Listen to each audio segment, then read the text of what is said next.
Good morning, everybody. This is the Oskar Quentin Show, where I debate politics and related subject matter with strangers on TikTok. If you're watching this after the fact on YouTube, you can find a pinned comment where all the calls start. And as I had to point out to somebody in the comment section, there are much more comprehensive timestamps in the description, especially because I have hired somebody to do that. So hopefully those will just be up rapidly all the time. Couple of announcements. The Sunday evening show, 7 p.m. Central Time today, YouTube only. So follow me on YouTube if you're watching this on TikTok right now. We're going to have Dave the Viking and Conversations from Tennessee, who are two members of the protest community. Dave the Viking was the original ask, and he made a really good case for having Conversations with Tennessee on as well.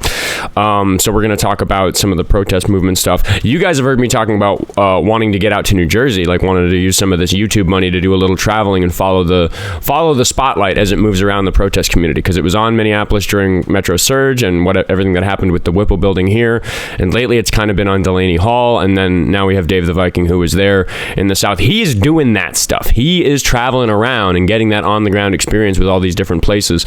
So we're gonna have a conversation about that stuff. Doug Chapin is still on the schedule for some coming Sunday evening. We just haven't selected one exactly. Midwest Progressive is sharing the live with every single person who's ever existed. So W's in the chat for Midwest Progressive over on TikTok. Yeah, so those are the continued announcements. The Sunday show, because we were frantically looking for a guest, there's actually kind of a pile of people who are interested now. So we were going to be working on that. And like I said, I've hired two people who are officially staff members at Oskar Quentin to help me manage some of this stuff, because it's gotten completely the fuck out of hand, the amount of work that comes with running this show. So the goal is for me to get a live production assistant who is in this room physically running the show for me at a desk over there that has the same screen in front of them as me. And we're going to try to do that on Wednesday. So Wednesday might be a longer stream, might be a 3-hour episode with that divided workload. So we're gonna experiment with some of that stuff. Couple other things. There's a thunderstorm today. The weather is awful, so my dog is currently cowering underneath me. Love you, Noodle. So if there are disruptions from my dog above what is normal for the show, because she does disturb the show sometimes, it's because she's terrified of the thunderstorm. So she's cuddling with my feet right now. W's in the chat for Noodle. We shall hope that Noodle feels better. W in the chat for the mods. W in the chat for everybody, because I don't know, it's such an exciting thing to sit down in this chair and start the show. I feel like I have, all these people rooting for me, and a bunch of these people who hate me, and I love the reason that they hate me. It's great. I thought the prompt today was apt, that MAGA has nothing to be proud of. I think that's kind of the direction I want to take with the conversations today. It's Pride Month. I don't personally consider myself a member of the LGBTQIA plus community. I say that with a little hesitation because of the joke I like to tell, which is that, like, how many dicks do you need to suck to say the F word? And I argue it's probably more than one. And I think I'm allowed to say the F word. But I've never had to come out to anybody. I'm just a sexually adventurous enough person that I think the chuds could see some of my sexual history and call me gay, see my sexual history and call me bi, see some of my sexual history and call me whatever they want. I walk around life like a straight guy, though. When I think about my dream girl, it's a woman. So, I don't know. I try not to, I walk such a privileged life as a cis white dude that I try not to, like, give myself the asterisk of, like, having had some gay sex in my life, and probably some in my future. I don't know. Who knows? Life is long. I think the irony here is that it's going to be the chuds that care so much more about whether or not there's gay sex in my future than I personally do. Oh, and the other thing that I forgot, because I always have so much to do, so much to manage when I start the show, which is why we're trying to get a live producer in here. I'm going to bring the first person in the box, who's going to be me. Brought myself in, Oskar Quentin 2. That's the backup account if you're watching on TikTok live. Get following on there. But yeah, on the Pride thing, it's Pride Month. We're all supposed to be proud of who we are, regardless of what that is. Whatever. It's kind of the way that I think about it. And I just, for the side that talks so much about Pride the rest of the year, groups like the Proud Boys, Pride in the American flag or whatever. I just, like, what are you fucking proud of? Like, being mean to, like, starving children and, like, not caring about other people? Like, what the actual fuck, people? Kira says, sounds bi to me. Either way, who cares? That's kind of the fucking point, right? Like, for me, it's like, if it's bi, I don't want to contribute to bi erasure by being like, I'm not bi. But I also recognize that there are, like, 50-50 bi people where it's like a toss-up whether they end up dating, you know, whichever gender. Whereas for me, it's like, no romantic interest in anything but women, period. Like, you know, it's, why did I disconnect? What's going on, Oskar Quentin 2? Get back in there. Yeah, if that's a 50-50% bi person, I think I'm like 99.9% straight and like 0.1% gay or bi or whatever. It doesn't matter, right? Like, the whole point is that it doesn't fucking matter. Nobody cares. Nobody should care. Let's get me muted. I don't want to listen to myself. I'm so glad I don't have to listen to myself so much anymore because I'm hiring people to do the clips. That was agonizing. Jazz, member for a month. W. Oskar, we love a man who's comfortable with his sexuality enough to experiment. Yeah, I mean, I think it was experimentation at the beginning when I was in my younger year, when I was in my late teens, early 20s. Now it's just seasoning. But you know, some seasonings you leave in the cupboard for that one special day a year where you go, you know what, I don't usually like that flavor. But maybe tonight's the night for it.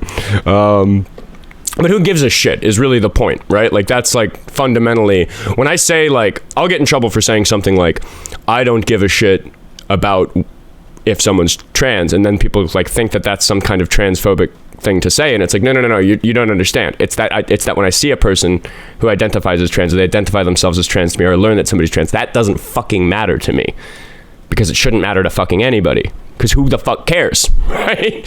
Like, why are the chuds so afraid of what other people are doing? I think that's the question we'll try to answer today. The Maisie Daisy show, I think this might be a friendly, but it's Pride Day. Maybe I should be more accepting. I'll give Maisie the Maisie Daisy show.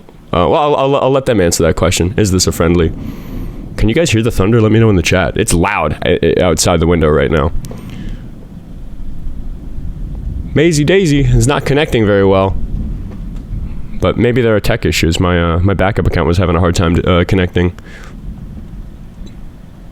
They're envious of the freedom, says Selby. Yeah, I think that's kind of the thing. It's that, like, they're so afraid of having an experience that will label them gay, whereas that's not really how it fucking works. I forget which comedian has that joke. It's that when you could suck a dick 40 years ago and that would make you gay. Whereas now you can suck a dick, go meet up with the boys and be like, guys, I sucked a dick yesterday. Turns out I'm not gay. Didn't like it at all, which is kind of where my joke comes from. It's like, if you suck one dick and then the next thing you do is you never suck another dick so long as you live, that's not very gay of you. So, sounds like you didn't like it. TikToker. Maybe we'll get a debate. Here we go. 8 minutes into the show. How old are you? 22. 22. Do you support Trump? Oh, I thought this was about manga. MAGA means Trump supporter in my vocabulary, but, you know, that general thing. I misread that. What did you think it said? Manga. Oh, no, not talking about manga. Can we talk about manga? Nope. Please? Nope. Got any political opinions to share? I'm a Gokuist. I put all my... Yeah, goodbye. Maybe it'll be a slow day, you know? Maybe all the chuds are out crashing Grinder on Pride Day. Zachary Robinson 1. Is that a familiar name? I don't know. I feel like I've had a Zachary call in, but I don't know if it was this one. Clean slate. Tell us, Zachary, how old are you? Ooh, after you connect. Didn't time it well. Do. Zachary, please. Is my internet bad? No, I'm not dropping frames. Here, there you are. How old are you? I'm 27. 27. Do you support Trump? I do, and I only wanted to join because I appreciate seeing another person around that young age that does support Trump. Because the man is doing lots of great things for this world. Like, I just seen he did an investigation about the gas prices and gas gouging. Who were you talking about? And stuff. Trump? You were talking about a young person supporting him. What are you talking about? Yeah. You. I don't support him personally. It's just good seeing another young person supporting Trump. Is that going to be the bit? You're going to say I'm a Trump supporter, even though I'm a professional Trump hater? It's my job. Oh, you are? Yeah. See, I got that confused. So if you are, you're a guest. Yeah, don't like that Trump. Not one bit. Oh, so you're a pussy. I got it. I mean, we could discuss that. Why do you think it makes you a pussy to not support Trump? I just think that, who do you support? May I ask that? Who would you support in the last election? In the previous election, it was Harris because she aligned best with my values of the two candidates, but I don't generally build my political identity around individuals. You said it was Harris?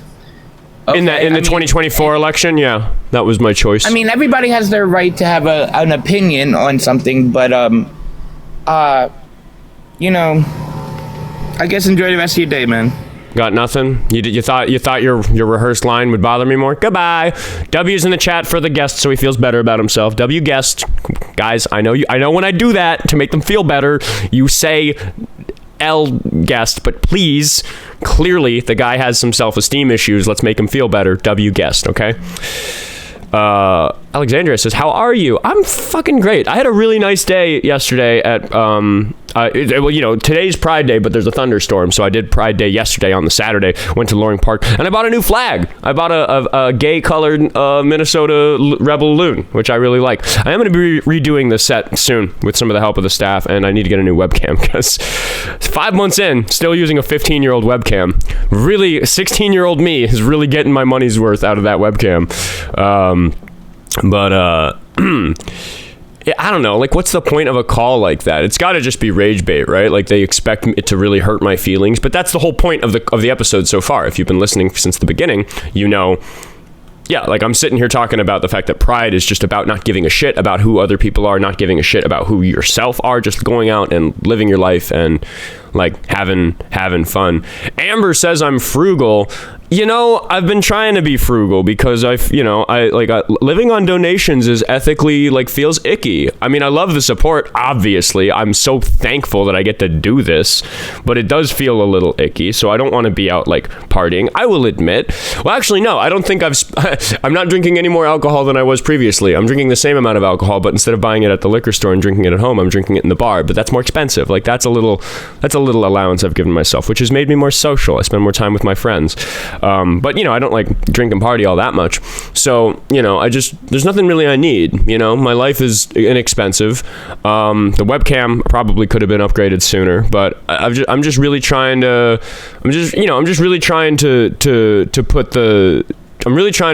take the money and invest it in myself and in the show in a way that honors the donors. And for a while I was saying that after my needs are met, I'll need to start talking about it differently.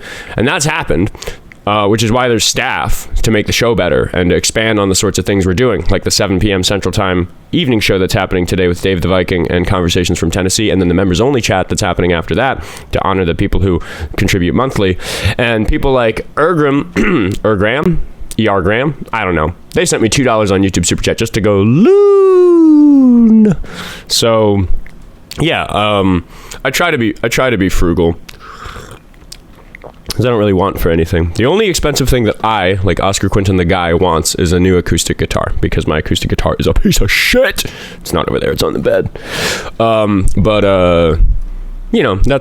That'll be the reward for, some months of this all working out really, really well. Just black coffee today. Somebody asking in the chat what I'm drinking. No callers. 15 minutes in and not a serious caller. My goodness, can you hear me play? You can. One of the things I'm looking to do when I upgrade the setup and just kind of reframe and get things tidier and nicer for the show with the new, which I'm just waiting to get the new webcam to do, because I feel like until I know the field of view of the webcam, it'll just kind of be wasted effort to do it once. I'm gonna redo this whole setup in such a way that I have better live monitoring for me to perform music sitting here, because I do play a song with the guitar sometimes at the end of the show, but I'm kind of just, it's like dead reckoning. I can't hear myself. I can't hear how loud my voice is over the guitar in the mix that gets sent to the live streams. So when I listen back, it is a crapshoot whether I actually sound good or not. Need my Venmo, Vicky. It's in the link tree in my bio. What even is my Venmo? It is just Oskar Quentin, at Oskar Quentin, no space, no dash. So I guess I don't say that on the show very much. So I always say linktree in the bio, Venmo, Cash App, Buy Me a Coffee, or Patreon. But the Venmo's in there. ChaseCantt with 2 T's on the end. We're going to see if Chase can have a meaningful conversation about politics. How old are you, Chase? I'm 22, 2004. I believe you. Do you support Trump? I do. Why is that? I really, deeply appreciate his policies. Which ones? And opinions. I think the immigration ones, the, mass deportation. I like the... Why is mass deportation good for the country? I don't want illegals breaking into our country. Oh, why? I mean, I don't either, but I think maybe we have different perspectives on this. Like, why is a good solution to the state of affairs to do mass deportation? Who benefits from that? It takes away... Oh, who benefits from that? Well, our entire country. In what? How? What are you talking about? Well, it opens up more jobs opportunities. No, it doesn't. Yeah, it does. It significantly does, and there's data from that. Data. I like data. Do you have a source that illegal immigrants have a net negative effect on the economy through jobs? Because I think there's a lot of data that says otherwise. I do. I'm getting ready for work. The website is dhs.data. See, that's a government website, and DHS is run by the people who agree with you politically. So that's not actually it's not a government.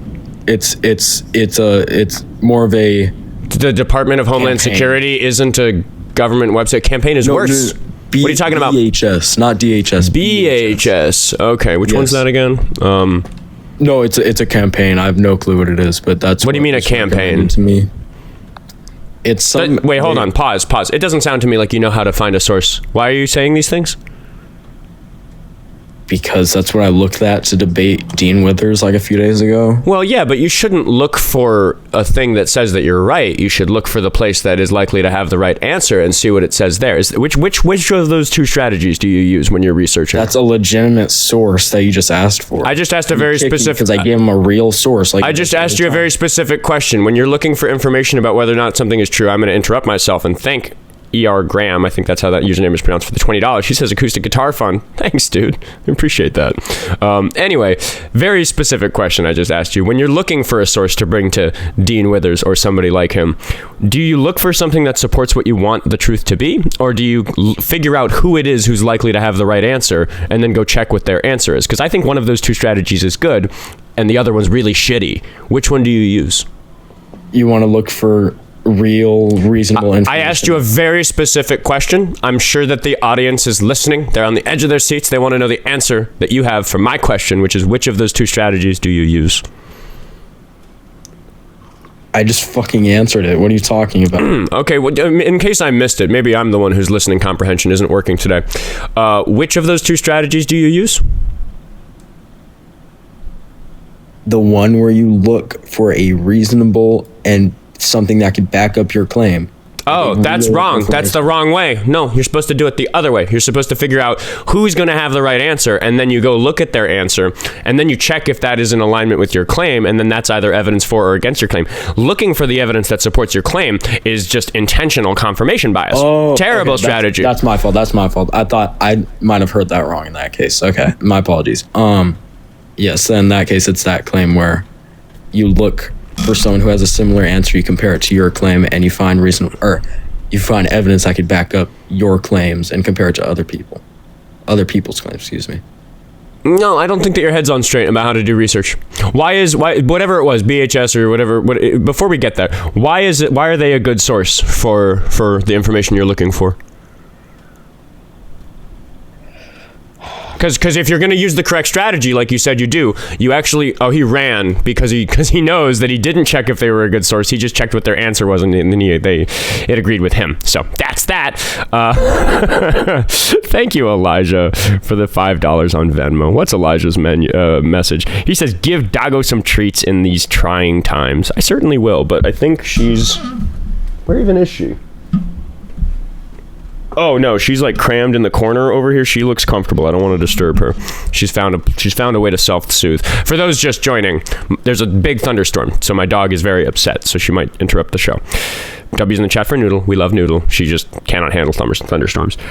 Colin sent me $5 for pride, as the lovely John Waters once said, if they don't read books, don't fuck them. Good advice. Somebody find me somebody roughly my age who reads books. Vicky sent me less than $1, but that gets you the message read on Venmo. Please let me know you got this, so I'll know I've got the right Venmo. Thanks for what you do, Vicky. You've got the right Venmo. I appreciate you being careful. David sent me $5 to say looking for your answer is different than looking for the answer. David fucking gets it. That was kind of a delicious little moment that I had with that guy, where he fell for the trap of identifying that he's really looking for the answer that supports him. And then it really was an unusually nice run when we had somebody, he ran when I said, okay, if you did check if they're a good source before you looked at their answer, why are they a good source? And that question made him ran. He's going to go pretend this never happened, and he's going to keep talking about the fact that he got to talk to Dean. Was cringe, LMAO, sent me $2 Canadian, says 2 days late, but David is still a bitch. I agree. That's an inside joke on the show. If you know that David is a bitch, feel free to announce it in the chat. And I will always remind people on my show, bitch is an equal opportunity insult. Kenzie came up right after David. Kenzie is not a bitch. Kenzie's a psychopath. It's a different type of reprehensible. David's a bitch. Kenzie, not a bitch. Not at all. I wouldn't. What it means in my vocabulary doesn't apply to Kenzie at all. Kenzie is a fucking psychopath. We're gonna talk to Toshi. I don't know. Linktree in the bio if you want to support the show. Thanks everybody. 7 p.m. Central Time for the evening show. Toshi, what's up? How old are you? 21. Are you a Trump supporter? Yeah. Why is that? Yeah, he just campaigned off a more conservative position on abortion. Pro-life SMP action is morally wrong. Are you a single issue voter on abortion? Yeah. Okay. Well, there's two angles we could take with that, and maybe I'll let you choose, because there's two questions that I'm think immediately when I hear that you're a single issue voter on abortion, which is, why on earth do you want abortion to be illegal? First of all. Second of all, why is the issue of abortion so important to you that you disregard the rest of politics because of it? I'll let you pick a direction on that after I thank FeistyBot for becoming a member on YouTube. Welcome, FeistyBot. Yeah, sure. The reason I just want it to be illegal is because the action is going to be morally impermissible. And okay. Why is it morally impermissible? Yeah, sure, because it's going to be counterproductive to the fetus achieving eudaimonia. What is eudaimonia? Yeah, so eudaimonia and the Aristotelian sense is going to be reduced down to some sort of human flourishing. I don't value human flourishing. I value suffering. Why do you value human flourishing? Suffering? Yeah, somebody send the gift some gifts so he can afford a smoke detector battery. Yeah, I just don't value like these like nebulous claims about like prosperity and stuff. I think that like, you know, human flourishing, the reason we value that is because it causes people to not suffer. It causes the opposite of suffering, causes happiness. So for me, that's just that's a step farther. I just go back to the actual source of where my ethics is, which for me is suffering. Okay, so do you have an argument for that then? What could be possibly more important than suffering of sentient beings in creating a moral framework? Unless then I asked if you had an argument, not for you to ask me a question. I can't. The reason I value suffering is because I can't think of anything more important than suffering. Oh, that's just an argument from ignorance fallacy then. Okay, what's your argument for your thing then? What? Sorry? Like, we do have to make a leap at some point when we set a foundation of ethics. Like, this is a problem in philosophy, as I'm sure you know, you adorable little Phil bro. So what's the argument for doing something other than valuing suffering of sentient beings? So you want the argument for the pro-life position? I want you to change your smoke detector battery, unplug it, or get off my show. Okay, so you're already running away. You don't have to run. Just take the smoke detector battery out. I'm not. Too many people watch the show for that. I'm not getting a ladder from my basement right now. If you want to run away, then that's perfectly fine. You're still giving me a YouTube video here. I am gonna kick you if I hear that beep again. So that the moment the beep happens, that's the moment I'm gonna run, and you can declare the W. Sure. So you want the argument for why the action is gonna be wrong? I don't think I heard it again. I'll give you one more fucking chance. Just go to a different room, dude. Like, too many people watch my show for you to be beeping away on it. You're not going to be successful at being an asshole Philbro on these lives if you go around and beep your way off of lives. Only people who run small viewership shows that don't really care about that sort of thing are going to have you on. I run a really high, fast-paced, no dead air, don't accept background noise show. It's like one of the things I constantly have to pay attention to while I'm doing this. It's like 40% of my attention is always on that consideration. So when there's an issue like this, I inform the guest politely of that. I say I can't put up with it. And if you're unwilling to participate in that, you can go back to the trenches of talking to people who have 20 viewers who don't care about bad background noise. Perfectly okay. You're still giving me my clips on YouTube. So what? Hello, everybody. What kind of clips? Argument, or are you gonna run away? I want you to get away from the beep in the background because I'd like to give you an opportunity to make the argument. But again, I think final warning: if I hear the beep again, I am going to hit the button. Okay, cool. If you hear the beep again, then hit the button. Run away. Okay. So I'm just going to give the argument for why abortion is going to be wrong. All right? I just don't think fetuses suffer at the age that we abort them. Yeah, sure. That'll just be incorporated into my argument. Heard the beep. Goodbye, Toshi. Did anybody send him enough gifts to afford a 9-volt battery? Are we going to talk to the legendary Popcorn? Is Popcorn banned? Did we ban Popcorn? Is that why he's on a different account? Toshi says thanks for the video. It's so funny. Oh, man. I took Oskar Quentin out of context. Nobody can go check the VOD on his YouTube and see how much of an asshole I am for doing that. Are we going to talk to Popcorn? I don't know, people. Nobody else is in the queue. We're going to talk to Popcorn. Remind me how old you are, Popcorn. Hello. Hold on. Before you get started, Popcorn, I am just going to thank some people because I did have some more donations come in. And I will warn you that even though you're a regular, I will kick you for background noise. So how about you get that under control while I read the donations? What background noise are you talking about? It was just a little noisy when you joined, but I am going to read the donations. So hang on just a second. It's called a door. I shut a door. Thank you for closing the door, but now close your mouth so I can read the donations. Mike sent me $5 on Venmo to say cookie fund for the doggo. Thank you very much. Noodle appreciates you. Michael, why did I? Oh, that was Mike. David sent me $12 to say what? He said 4-pack 9-volt batteries. Target. Don't buy them at Target. Target's evil. Buy them from the corner store. So they'll be a little more pricey, but support your local community. Vicky sent me $5 to say here's a little more. Sorry I didn't have much. Love your content. I follow Dean and Parker, but I found you on my own. I'm a VOD watcher. I've been watching your VODs for a few weeks. I tuned in live today so I could show my support. Thanks again. W's in the chat for Vicky. Not just for the $5, but for showing up, because it sounds to me like it was a little, I got a live restriction. That's okay. I don't care. We're gonna deal with it. Sue sent me $10 to say, Oscar, for the anti-trans LGBTQ MAGA chuds, can we just continually ask them why they think about them so often? They probably don't even know any, but they obsess over them. Why? Also, happy Pride from this old progressive lesbian. Happy Pride, Sue. W's in the chat for Sue. Thank you so much. I do appreciate that. And Araxis sent me $2 for why? For so many fake Philbros with LaCroix logic. Yeah, dude, like, if you're gonna take yourself seriously as a big old Philbro, like, get that beep out of your own clips, dude. Like, come on, it's the least you could do. Guy can't afford a 9-volt battery to make his show better. Kronos said, finally on lunch, just wanted to say thanks for all the mods and supporters. It's insane how nice everyone here is on YouTube in Oscar chats. The YouTube chat is honestly kind of the place to be. Sorry TikTok chat, it's much nicer over there. Yeah, they're asking on YouTube what a live restriction is. So there's an automatic system that listens to the show, and I can get in trouble and the guests can get in trouble, and I get a little pop-up on the screen, which on YouTube, do you even see it? I think it's window capturing, so maybe not. But it basically just means that for the next 10 minutes the show's not going to get pushed out to the For You page. Nothing's going to happen. So probably what's going to happen is we're going to talk to Popcorn, and then I'm going to reboot the show so that live restriction goes away, because even if we let it expire in whatever it's going to be 8 minutes from now, it still kind of fucks up the show for the day. So it's an L for me as the host running the show if I get a live restriction. But we've got Popcorn on the line, so maybe it's better people don't see this. Popcorn, remind us how old you are.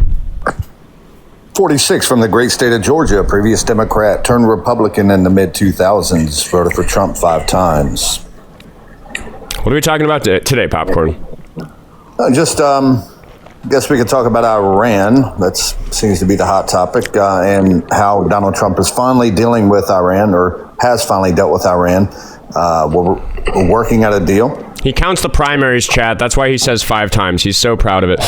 All right, so what exactly is better about Iran, our relationship with Iran, and the history of what has happened in consideration of the death and destruction that has happened since Obama left office? And that's the metric that I like to use because that's when Trump entered office the first time, and Biden didn't have a very easy time undoing some of the things that Trump did in his first term. We could talk about that in the conversation, but you're saying that Trump's doing a good job. Here we are 10 years later. What is better? So what's better is Iran is not enriching any uranium right now. That was the case 10 years ago. So what did we strike last year? Well, according to Trump, we disabled their nuclear capability last year, which creates an inconsistency in his current story because just a few months later, in the beginning of this year, bullshit. He claimed No. You know, if you're going to deny the timeline, you're going to get off my show. There's no, it's horseshit, disingenuous, nonsense bullshit. It's not going to work today, Popcorn. Last summer, he said that the word that they used in their battle damage report was obliterated, that we obliterated the nuclear capability and that they were no longer a nuclear threat. And then just a few months later. No, that's not what he said. It's horseshit, dude. It's not gonna, no, I'm not going to let it slide. I'm not in that kind of mood today, dude. No. How many facilities did we strike last year? I'm not going to let you get away from it. What you just said is nonsense. Donald Trump announced to the public that Iran's nuclear capability had been obliterated and that we no longer had to worry about it. And then less than a year later, he said that because of their nuclear capability, we need to go to war with them, which is ridiculous. It's an inconsistency in his timeline. We didn't even have to talk about that. Yes, it absolutely is, dude. Be a fucking grown-up. I've talked to you so much. I know this is the way you work. You just fold your arms and say that what happened in the news isn't what happened in the news, and I'm not standing it for today. We're going to be grown-ups, and I'm just going to not recognize that as a legitimate point in this because I know that you know it isn't. My audience knows it isn't. Nobody here is convinced of this bullshit, including yourself. Be a fucking grown-up and talk about what actually fucking happened. Fuck you, dude. Yep. So 3 facilities that were. No. I'm not. You just tried to start with 3 facilities, and then I went on that little tirade. So I'm just going to inform you that we're going to go back to the fact that it is horse shit for you to tell us that Donald Trump didn't tell the public that he had obliterated Iran's nuclear capability because he absolutely fucking did. Fuck this nonsense. People, dude, my audience knows you too well, and I'm not going to waste showtime doing it. It's been done a million fucking times. I don't care, dude. No, it's nonsense, dude. I don't care. It's not worth it for you. No. If I believed that you think that, if I believed, listen, Popcorn, if I believed that you believed what you're saying, I'd show you the video, but because I know that you don't, I'm not going to. I'm just going to call bullshit. I don't care if it makes me look bad to 3 people. You can call it running. Everybody knows what it is, dude. If I'm wrong, then cook me.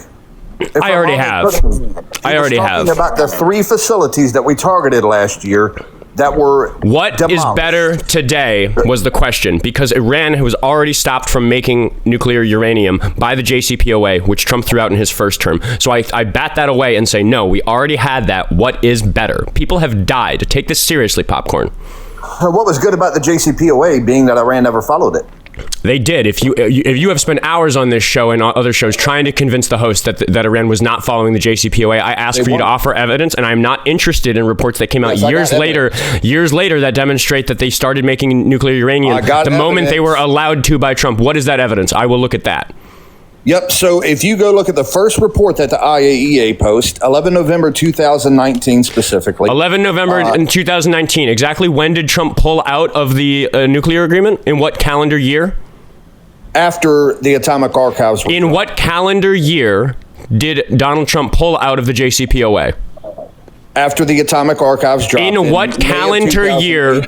Okay, so then a year and a half later. Remember about 30 seconds ago when I said I wasn't interested in hearing about evidence that came out after the fact, after they were already allowed to produce nuclear uranium? So I preempted the bullshit you were going to bring me because we've done this before, which is why you're so on the edge of being permanently banned from my show, because you don't bring me anything new. You bring me shit you've already brought me. Pretend that we haven't wasted a bunch of my viewers' time looking at it, and that, no, it's disingenuous of you to keep trying when I have gotten through all this shit. So you can look in the context of this episode like I'm unwilling to take your argument seriously, when the reason I'm not willing to take it seriously is because I've wasted so much time taking it seriously. I predicted that you were going to bring me the IAEA report from a year and a half later, which is after they were allowed to do the thing that the report says they did. It's bullshit. It's disingenuous. I know you're not that stupid. Show me evidence that they violated the JCPOA while it was in effect.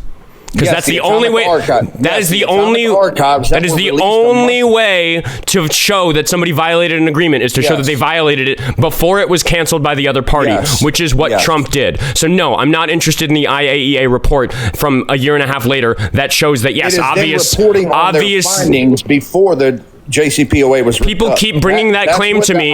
Where okay, is it in front of you? Because people have brought me that claim and it says nowhere in that report. You are making paragraph 29. Okay, that's specific. Now we're getting specific. What do I search? IAEA report. What do I search to find it again? I will look at paragraph 29. The report is 11 November 2019. Paragraph 29 specifically states title. It's the only report the IAEA released. Dude, quit fucking stalling. You clearly spend more time looking at this than I do. IAEA and title, that's the fastest way for other people to find it. I happen to know that because one of the things that makes me good at hosting these shows is knowing how the viewership behaves so I can predict how they're going to engage with content. And I know that more people will be able to follow along at home and look at your bullshit source if you just give me IAEA and the name of the fucking article so people can follow along. True or false, Popcorn? You want people to follow along at home and see what you're trying to show me. True or false? Okay, so then trust that I know of the best way to give that information to people. IAEA, no, we're not going to type in 11 November 2019. No, the date thing doesn't work very well. The advanced search thing is hard for people. Give me the title of the fucking article. That's the rule on my show. All right, I'll give you the title of the article. Stand by. So, verification and monitoring in the Islamic Republic of Iran. I'm going to search verification and monitoring. I bet that'll bring up the first one, and then I can confirm. Oh, God, which one even is it? Dated 11 November 2019. Yeah, I'm looking for it. Hold on.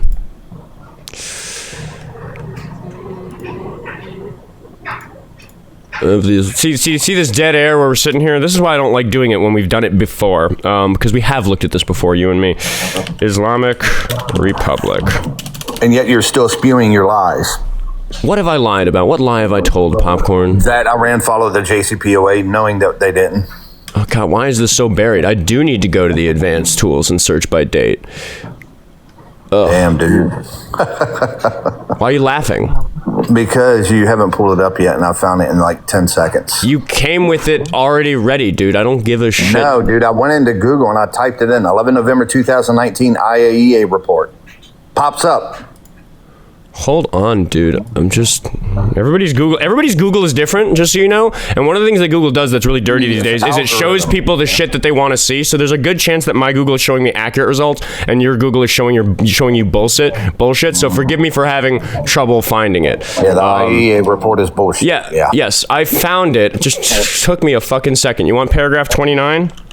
Paragraph 29, and you can start like 3 sentences down where it talks about anthropogenic origin and... Which page? Wait, which page is paragraph 24? I'm looking at a 5-page PDF. Is this the correct document? No, it's page 7. You're probably on 13 November 2019. Okay, sorry. Which one am I looking at then? The 7-page one, right? Because the 7-page one is from 2020, my guy. Is that right? Yeah, the 7-page one is dated even later, June 5th, 2020. It says so right in the top right-hand corner of the screen. Right about. I can show you on my screen if you'd like. Well, let's just like, if this is so easy to find, where is it? So because this one is dated here, June 5th, 2020. Is this the correct document? No, the document is dated 11 November 2019. Why am I not finding it? Like, what the fuck? Maybe why you believe in what you believe in, which is lies. But okay, hold on. Let's. Here you go. You see that there? If you put me on the big screen, I can read it. Yeah, let's see. There we go. 11 November 2019. Okay. Now, it is very late after, but this is the first report after Iran finally let the IAEA in to inspect this facility. For the audience, by the way, I have looked at this before. I don't know why I'm having such a hard time finding it on Google right now. This is unusual. Right here. Oh, wait, here we go. I believe I found it. Okay, great. I did find it. Let's awesome. get me. You can put it up on your screen. Let's see if this is a waste of everybody's fucking time, because it probably is. All right, we're going to look at paragraph 29. Yeah, specifically like 3 sentences down. Yeah, unfortunately, PDFs don't like me zooming, so I am going to do something a little cheeky, which is that I'm going to copy this into a fresh Google Doc. So give me just 2 seconds to put this into... You can, if I read a word that's not accurate, you can be looking at it with me. I'm just going to make it so that the audience can read along by copy and pasting this into a Google Doc, because I can make the font bigger. It just doesn't work with PDFs. It doesn't scale the way web pages do, and it's annoying. Oh, gosh.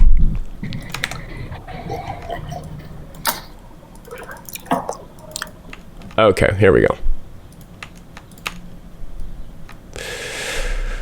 Okay, other relevant information. Iran continues provisionally apply the additional protocol to its safeguards agreement in accordance with Article 17b and the additional protocol pending its entry into force. The agency has continued to evaluate Iran's declarations under the additional protocol and has conducted complementary accesses under the additional protocol to all the sites and locations in Iran which it needed to visit. Timely and proactive cooperation by Iran in providing such access facilitates implementation of the additional protocol and enhances confidence, as reported by the acting director general to the Board of Governors on 7 November 2019. The agency has detected natural uranium particles and of anthropogenic origin. To the audience, that just means uranium occurs naturally, but we can detect when it occurs in concentrations that are not natural. Anthropogenic means caused by humans. So it's just saying that this is clearly people enriching in uranium. The agency has detected natural uranium particles of anthropogenic origin at a location in Iran not declared to the agency. It is essential for Iran to continue interactions with the agency to resolve the matter as soon as possible. Ongoing interactions between the agency and Iran relating to Iran's implementation of its safeguards agreement and additional protocol to require full and timely cooperation. What is this fucking date, Popcorn? Read it. What does it say? Yeah, that's when they reported to the Board of Governors, meaning that they went and inspected, and after a set amount of time, that's what they reported back to. You are making up that this data collection happened before the spring of 2018 when Trump threw out the agreement. It does not. It simply does not say in this paragraph. Dude, I'm not making that claim. I'm claiming that's specifically what the fucking claim is. Show me that the JCPOA was violated during the JCPOA. I'm not interested in anything else, dude. What the fuck? I'm banning you, Popcorn. I'm like, anything else before you go? You got here. I'm gonna look at the clock. It's 41:50 right now. You have 1 minute before you're banned. Talk. Yeah. So the atomic archives were dropped in April of 2018. Trump tried to renegotiate the deal before he ripped it up with Iran. Iran did not want to renegotiate. What this facility that they're talking about here is the Turkuzabad facility. Go look up when that was developed. Iran doing bad things after the fucking JCPOA was canceled is not interesting to me. They were required to report all facilities to the IAEA. A year and a half is enough time to have a new facility that has anthropogenic traces of uranium in it. You are making up that it's not. I promise you, audience, Popcorn is not a nuclear physicist. Built in 2009. Go look it up. The facility was built in 2009. And they stopped using it during the JCPOA. In that facility, did not disclose it to the United Nations or the IAEA in accordance with the JCPOA or the United Nations Security Resolution 2231. They were required based on international law with or without the JCPOA. Popcorn's blocked. It's the same thing as the guy who keeps bringing me the Swedish study on the criminality of transgender people. It's the same thing as the guy who keeps bringing me the bad article, who wants to look at the help, or refuses to look at the help document that says that ChatGPT is unreliable from the people who made ChatGPT. If you bring me the same argument and waste my time Googling to find something, and then we have to zoom in and read it, and just in the plain text of the thing, paragraph 29, it says they were violating the JCPOA before the JCPOA was in effect, or taken out of effect. No, it fucking doesn't. That's not what it fucking says. Like, this is just, it's not, he's just making it up. It's fucking craziness. So he gets banned for being completely fucking disingenuous, because I believe with my heart that Popcorn knows that paragraph 29 of that document is not evidence that the JCPOA was being violated. It is not evidence that was available to Trump. So if you're going to argue even that it does show that something bad was happening earlier, which again is a bad argument, even if you're going to argue that, Trump didn't have the information when he made the decision to pull out of the JCPOA, so it still makes Trump reasoning unreasonable. Anyway, I got some donors to thank. Oh, people keep sending it. Okay, there was Sue, and then we got Madeline. Madeline sent you, found you on Dean's stream, and now you're my... Ooh, gotta refresh, because Venmo's UI sucks, and I have to click everything twice to see the whole message. I'm sorry, Madeline. It's not showing me the rest of your message. Let me try a third time. Come on, I believe in you. There it is. Found you on Dean's stream, and now you're my favorite way to start the day. I think you're better than Dean and Parker. Honestly, you deserve more followers. Can't wait to watch you succeed. I'll be watching every day. I don't like to think of the successful debate hosts as better or worse than each other. I think that it's important that people have different approaches. We all have a different sounding voice. We all have different strategies, and we don't all agree on everything. So I appreciate that you're enjoying my show. But there's no mutual exclusivity to enjoying the shows. Cordova Labs on YouTube Super Chat for $2 says, popcorn is on. It's already L Day. Love the show. So it goes indeed. Anyway, if you guys are enjoying the show, if you want to get the viewership back up on TikTok, because we had a restriction that is now over, you can go ahead and double tap on the screen. I don't think we need to reset. We stayed safe from popcorn, and we're going to stay safe from popcorn forever because he's banned for bringing me that bullshit the 4th time in a row. I'm just not doing it anymore. Waste of my fucking time. Anyway, go to the link tree in my bio. Follow me on the other platforms. That doesn't cost a dime. If you have a dime you want to spare, you can send it to my Venmo, Cash App, Buy Me a Coffee, or Patreon. And because this is now my full-time job and the show has 2 employees who help me run it so that I can make it bigger and better all the time by doing things like the 7 p.m. Central evening show that features special guests today, Dave the Viking, and Conversations from Tennessee. But soon, Doug Chapin, who's running for Congress here in Minnesota, got some real serious guests lined up. If you want to enjoy that over on YouTube only, that's the sort of thing that I'm doing because I have extra time available to me because I've hired people to help me run the show and help me manage things like the members only stream that happens after the evening show, whenever that ends. If you want to hang out and do FAQ stuff. That's the ad read. We're going to talk to Paul Together Now. All one word, words capitalized at the beginning. Paul Together Now. How old are you? Oh, and I should check Cash App while he connects. Thanks for the update, chat. Because Jose sent me $15 to say, love how you don't let them walk all over you. They want to. They want to. But correct, I don't allow them. W's in the chat for Jose. Thank you, Jose. Are you going to connect Paul together now, or am I going to kick you and move on to Totally Not Dirk? I think that is what's going to happen. We're going to disconnect him. Feel free to get back in the queue. Looks like that was just a tech issue, but we're going to talk to Totally Not Dirk. Well, this is totally. How old are you? How old are you? Really you know the rules. Clearly, you're experienced at this, and you're already being disrespectful by not giving me your age. Give me. I'm here. You know what? I'm going to do something I don't do very often, which is I'm going to mute you because I don't generally use the mute button on my show, and I'm going to remind you that if you don't drop, you need to drop the bit, or I'm going to kick you. I'm not interested. I know it's not your voice. I've studied speech and linguistics in America. Nobody in the country speaks with this accent. It's a made-up bit. I don't need your speech. I don't need your permission. Drop the bit, or I'm going to kick you. Goodbye. Wait, hold on. To speak. Go ahead. I have my own permission to fucking ban you for this bullshit. Goodbye. Nice run. Common Dirk. Goodbye. Oh, and the other person ran. So that's it. We've defeated all the MAGA. Everybody have a great Pride Day. No, get double tapping away on the screen so we can have more conversations because it is only 10:46. There should be 75 more minutes of Oskar cooking away, but it's not going to happen if we don't get some, if we don't get some chuds in here for me to talk to. Alex.stratus is back. Hopefully a serious call. I'd like here. Bro. I just wanted to say that last guy sucked. Correct. Thank you for your contribution. But we are looking for Trump supporters. So, yeah. How do you join the members only stream? Well, if you're a super fan, who's asking that? Nurse Elliot's asking that. If you're a super fan on TikTok, which is where you're commenting, that's one way to do it. If you're a paid member on YouTube, that's one way to do it. If you're a paid subscriber on Facebook, that's another way to do it. And if you're a paid subscriber on Instagram, that's the way to do it. 4 simultaneous streams with me frantically trying to manage all 4 chats and keep up with them. I think I've got the tech issues ironed out this week. So the issue last week is that because it took me a half hour, an hour to get the tech worked out, I had a pile of messages to read through. So the whole stream was me trying to catch up. So it wasn't as interactive as I'd like for it to be. But I think we're going to hit the ground running today. Can't tell you the exact time because the evening show, 7 o'clock Central Time, is kind of open-ended. Whatever people are into, however the conversation goes is how it's going to go. 8, 9, 10 o'clock? I don't know. It ended up running 9 o'clock to midnight in Central Time the first time we did it. But like I said, it was kind of a scramble to get caught up.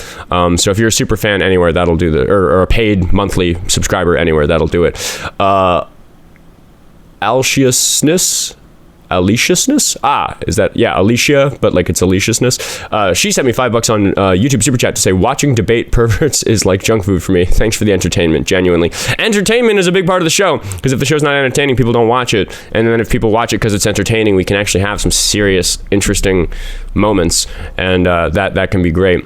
My lunch is almost done, and I'll be off the stream when I'm back, but I'll see you all tonight for the 2 streams tonight. You have a great day. W's in the chat for Kronos with a K for so reliably hanging out, even though it's a little difficult for their schedule. And thank you to Paul for $5 on Venmo, who says, I'm Paul Together Now. Did not mean to join. I took... Venmo, fix your UI. I keep having to refresh. I took you out of my ears while I ordered my morning coffee. This is just recompense for wasting you and your listeners' time. Keep kicking ass. W's in the chat for Paul. I totally appreciate it. Kat sent me $20 on YouTube Super Chat to say, loving your content so far. The Gish Gallop is one of my favorite pet peeves. Love how quickly you shut it down and relentlessly hold their feet to the fire. Oskar the Relentless for the win. Ooh, yeah, I could like dress up as like a medieval version of myself. Oskar the Relentless. Yeah, fucking the Gish Galloping. I don't put up with it. I call it out, and then every single time they do anything that I consider Gish Galloping, no Gish Galloping allowed. I like the way I handle the Gish Gallopers. Anyway, Gish Galloping, for those who don't know, is bringing up so many points so quickly that I can't respond to them. So you bring up something about the JCPOA, and I say, I don't think there's proof of that. And then you say, well, anyway, they were doing this in 2022. And then I go, well, hold on, that's not related to the JCPOA. And then you say, they killed a bunch of protesters in January. And I'm like, hold on. I have responses to these things. You're not giving me time to answer them. That's Gish Galloping. And Popcorn's a pretty experienced Gish Galloper. I don't think Mandy is, because a champion Gish Galloper wouldn't send me $10 on Venmo to say, love all that you do, Oskar. You're making this world a better place one day at a time. Thank you, Mandy. Working on it, you know. I think some days we focus more on the entertainment. Sometimes there's some real chud busting that happens. Sometimes we really sit down and change somebody's mind about something or get them to think reasonably. So thanks to all the donors. Oskar the Relentless wears a Viking helmet, I think. That would exercise some local pride, even though I don't follow sports. Mods, let me know. Mods in the TikTok chat, because you're the TikTok experts. Do I reboot the stream? We are 50 minutes in. We have 400 viewers on TikTok, but only 32 new follows. That should be closer to a triple-digit number. I think that restriction has us not on the For You page as much. The Midwest Progressive says restart, so we are going to do restart after I read Goblin Bags $5 YouTube Super Chat donations, where he says MAGA loves the bit where they pretend to be teachers and talk down to you while they say factually incorrect nonsense or bigotry. Damn, they suck. Totally agreed. Kathleen might get to enjoy the members only chat if she's online tonight, because she just became a member, an Oskar Quentin supporter over on YouTube. Welcome, Kathleen, to the inexpensive party of like, I'm gonna drink some beers and we gonna chill. You know how the show is not chill? I was explaining to that previous guest that it's super fast paced and frantic to like keep the airtime up and do the like live radio thing and make the stream successful. None of that shit during the members only stream. We chillin'. If you want to see chill Oskar, members only stream. Anyway, we are going to reboot the stream. So if you're watching on TikTok, get following, hit the follow button, get to following so that we can then in just a second restart. We're going to be offline for like 2 seconds. YouTube, you guys hang out. Nothing's going to happen over there. Same stream, because the YouTube stream is just a screen capture of the TikTok stream. So I'm going to come off. I'll be down for 10 seconds to say some stuff to the YouTube stream that I'm not allowed to say on TikTok. I always ramble off some fun stuff that I don't get to say normally. Anyway, seriously, 10 seconds. I'll be right back. Don't go anywhere. Follow me. Just click on my profile, refresh, wait for the red circle to come back. The show will be right back. We are ending the stream on TikTok. See you guys in just a second. To my friends on YouTube, Trump almost certainly raped a lot of children. Like, so fucking many. I wish I could talk about it all day, how like him and Epstein, like with almost certainty. The only reason we're not certain is because they're hiding all that child raping evidence. So I would love to talk about that. I'd love to talk about drugs. I'd love to talk about openly and honestly about the fact that I smoke weed, and I think it was like a real crime against minorities that it was illegal for so long. It still is in so many places. That's fucking horrible. That's something I'm outspoken about, something I care so much about. Can't fucking talk about it on TikTok because they don't let you talk about fucking drugs. You can't say the word weed. You can't say marijuana. And I love marijuana, and Donald Trump almost certainly raped truckloads of children. Oh, no, we're not adding the episode number. We're just rebooting. Okay, that was a long time to be off, but we'll see if TikTok's ready. I just wanted to have a moment to say some of that stuff to the YouTube chat.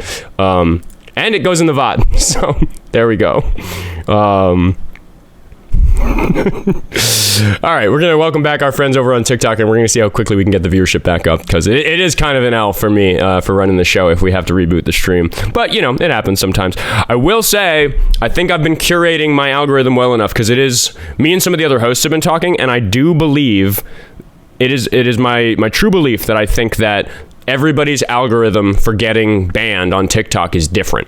I think I've noticed that if people get a flag for something and they get a ban and then they appeal and it gets like successfully appealed, then suddenly you have free reign to do that thing, to talk about that subject. I was going to create a help document to distribute to the live hosts and new burgeoning debate hosts and say, here's how to do it without getting banned. But I decided against it because everybody's advice is different, because everybody's experience is different, because I genuinely believe it is algorithmic and like AI driven, and everybody's is different. Alina Snoo, I can't read the username, but welcome. You just became a supporter over on YouTube. Thank you so much for that. We're gonna bring in my best friend, Oskar Quentin 2, who is me. And this is a backup account, so you know we're just talking about those bans. If you wanna you know, avoid the ban when this account gets the ban hammer for something because Popcorn sneaks in on another account and says something too reprehensible, or I accidentally use a common sense word to describe something that's happening in the American government in a way that I, for months now, have been training myself to very carefully not do while I'm live, because I am in a different mode when I'm live on TikTok because of that ban hammer. When that happens, because it will eventually happen, probably just due to a careless mistake of mine, this is going to be the account where the show gets hosted. So get following on Oskar Quentin 2 so we can still have a show of some type when I get banned. Elijah sent me $1 to say need to bring back the wizard onto the panel one day. W's in the chat for Derek, Dr. Dankenstein, the wizard. Maybe he's watching. Maybe the wizard will show up today. It'd be a fun day for it. It is Pride Day. We are here to be silly. But it's Alina. Thank you, Alina. Welcome to membership on YouTube. Hopefully I'll see you later during the members only chat. And I do have to say to the public, I'm not going to put any debates or political content I care about behind a paywall. It is just, something to reward the people who have gone out of their way to, do that monthly recurring support. I just want to honor those people with a little bit of my direct attention, which I get to do during the members only stream, because as privileged the thing is to say, here I am griping about my own success, but it's a little bit of a bummer that the TikTok chat scrolls so fast I can't read it. When I watch the VODs, sometimes I want to read the chat for certain sections of the conversation, and I have to pause it because it scrolls too fast. I can't read it. So it's incredible. I'm amazingly grateful for this incredible situation I'm in. But there's a little bit something lost about the streams being rinky-dink little streams that 100 people are watching. But I get to experience that maybe by doing burner streams on the burner accounts or members only streams. So that's lots of fun for me. The pitch is working because Emily Jones just became a supporter over on YouTube. Getting lots of supporters today. So thanks so much for that. Let me just make sure I didn't miss any donations on there while we wait for the viewership to get back up. If you're over on TikTok, I am going to be a little bit of a stickler, which these days I don't normally have to be. And I am going to say to get double tapping away on the screen because we're about to cross 10K likes, but we can blow past 20 and 30K in a quick hurry with 220 people working on it. And that'll get the stream back up to a healthy viewership, which normally I don't give a shit, but it's just about getting callers. We got to get pushed out on that For You page, and I know that we haven't yet, because when I get pushed out on the For You page, I start getting followers, and because everybody who was watching the first half of the show followed and then came back, this stream has received 0 followers. So when I see that number jump up to 10 or 20, then I'll know we're on the For You page, and then I'll stop bitching about the likes, but you got to get double tapping away on that screen. Nick is doing excellent work sharing the live with everybody he knows. I just came up on your For You page. I guess I must be out there. Well, must just be a bad show if people aren't following then. Or maybe the number's not ticking. That happens sometimes. But we don't have any callers yet. So I am going to go back to live chat over on YouTube so we can just maybe engage a little bit. Can someone please help me get into the Discord? Yes, the mods can help you with that. The mods can definitely help you with that. I really want to shit talk the guests. I hop over to TikTok and start talking shit over there. Oh yeah, Pudgy's a dual watcher. He pops between the streams. Daniel's laughing about the Discord mods. Well, I meant the stream mods. The stream mods and the Discord mods overlap, which is why the stream mods are the people to get in touch to about getting on the Discord. Daniel, He says Democratic Party here? What are we talking about? Are you in opposition, Daniel? I don't understand your comments. If you're in opposition, you should click the request button, which is just right here, just above the other account that's shown, and we should have a talk about what you think. Higher ranks? Dude, make useful sentences, Daniel. What's going on? Factsoverfeelings.org. Mods, get him in the Discord. Facts Over Feelings, you can also just message me privately. I know who you are and I trust you. Just message me on TikTok or Instagram. Yeah, Daniel, get in the request queue. Come on, let's talk. Let's see. Are you in here? Do. Can I find Daniel in the invite box? Somebody invite Daniel. I want to talk to Daniel. Daniel. I want to talk to Daniel. I can't see him.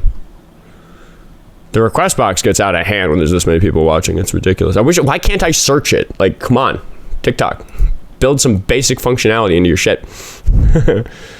Oh yeah, no. He's on probation. Yeah, that's fair. No shade to Daniel for not having the button to click. Oh, Portland. Oh, Portland's are friendly. They were probably just double tapping away on the screen and accidentally hopped in the queue. Peanut butter with no A. We're going to see if peanut butter has any sense. I don't care so much about the letter A. How old are you? I'm 23. Are you a Trump supporter? Hello? Yeah. Why is that? Well, I just can I first start by saying, like, I don't, it says, like, fuck ICE. Like, why would you not like something like, it's just like great, like. You know, cool, you sound a little apathetic, which gives me kind of for me your tone's a little bit of a red flag for this being a productive conversation. But I would be happy to tell you why I don't like ICE. There are two reasons that I don't like ICE that are very, very different from each other. One is that I don't like the immigration policies, and because I don't like the immigration policies, what? Yeah, I don't like the. I thought you meant like frozen water. I'm going to kick peanut butter for not being serious. Yeah, like I said, just waste of time, right? And you can tell by the tone. Like, sometimes when I kick people, they're like, oh, I wanted to hear what that guy said. And I'm sitting here as host like, no, you didn't. I'm sorry. But, like, it's the issue with having streams that perform well is that if I'm careful to really give everybody the benefit of the doubt, they end up wasting like 8 minutes of the show. And then that's just bad for the stream. So I have to triage whether or not I'm taking somebody seriously. But I don't think it's very much to ask that if you're calling into a political debate live, behave in a way that doesn't immediately make you look like you're not serious and you're being a waste of time. Like, just, and he was probably underage, but anyway, we're going to talk to Trey Shockwave. And we're going to see if Trey is a serious conversation. How old are you, Trey? Yo, how do I pronounce your name? How old are you, Trey? How do I pronounce your name? I think that's a kid, yeah. My name is pronounced Oskar. It is the normal pronunciation. I was born in America. It's the European spelling because I'm named after Oskar Schindler. And Quentin is also the normal pronunciation. But I do not know. They hate us because they can't feed us. What? I just had to ask how to pronounce his name. Well, look, if you just wanted to know how to pronounce my name, that's fine. But you could have asked in the chat, and I could have told you like the normal way. It's the normal pronunciation, normal American pronunciation, anyway. But that was clearly a fetus. But we don't have anybody else in the queue. We are getting the viewership back up on TikTok, so keep double tapping away on the screen. We've blown past 30K likes, but we can get 50 in a quick hurry. If everybody filled the bar once, that would get us past there. Peanut butter's back. But, like, no, dude. Like, you demonstrated yourself to be even more of a waste of time than me talking to nobody. So, that's not... Oh, God. Can we get peanut butter banned? He keeps hopping in the queue. That's the thing. Why doesn't it give me a ban button for peanut butter right here in the request queue? You'd think that if he's being that annoying, I'll just have to go manually ban him later when I review the episode's analytics. Peanut butter, get the fuck out of my queue. You are not welcome here. We're going to talk to Bob. We're going to talk to Bob Dole. And talk about how his presidential campaign went. How old are you, Bob Dole? 35. Do you support Trump? Yes. Why is that? The immigration policies that you were talking about. You're a big fan of mass deportation as a policy item, as a goal? Yes. Why is that? Just like the way if 5 of me and my friends wanted to move into your house and we just move in, 2 of them don't want to follow your rules and try to take over your house. So you're suggesting that there are 5 times as many illegal immigrants as there are Americans, and that 40%... No, I'm saying 2 of them, 2 of the 5. Hold on. Stop. Well, before we get to the 2, there's one person who lives in this studio apartment, and you talked about 5 of them coming in here. You're suggesting that there's 5 times as many illegal immigrants in the country? Without your permission, yes. Hold on. And saying we're going to live there. No. One thing at a time. You're suggesting, yes, there are 5 times as many illegal immigrants as American citizens? I don't think that this is a fair comparison. No, that's not what I'm saying. There are 5 times. No, I'm just saying there's 5 people that are going to just move into your house without your permission. Well, hold on. Why are we saying that many? Because that's 5 times as many people as currently live here. That'd be a big problem if that was happening to the country. If there were like 1.5 billion people trying to get in, that'd be a big issue. You're right. That's not what's happening. That's not what I'm saying, though. Then why are you using the number 5? I'm just saying just 5 people. Just right, but in order for this comparison to make sense when we get to questions that I'm going to ask in a minute, like who benefits from mass deportation or something like that, it doesn't give us an accurate picture of the effect these people are having on the country, because it would be an emergency if 5 people moved into this apartment without my permission.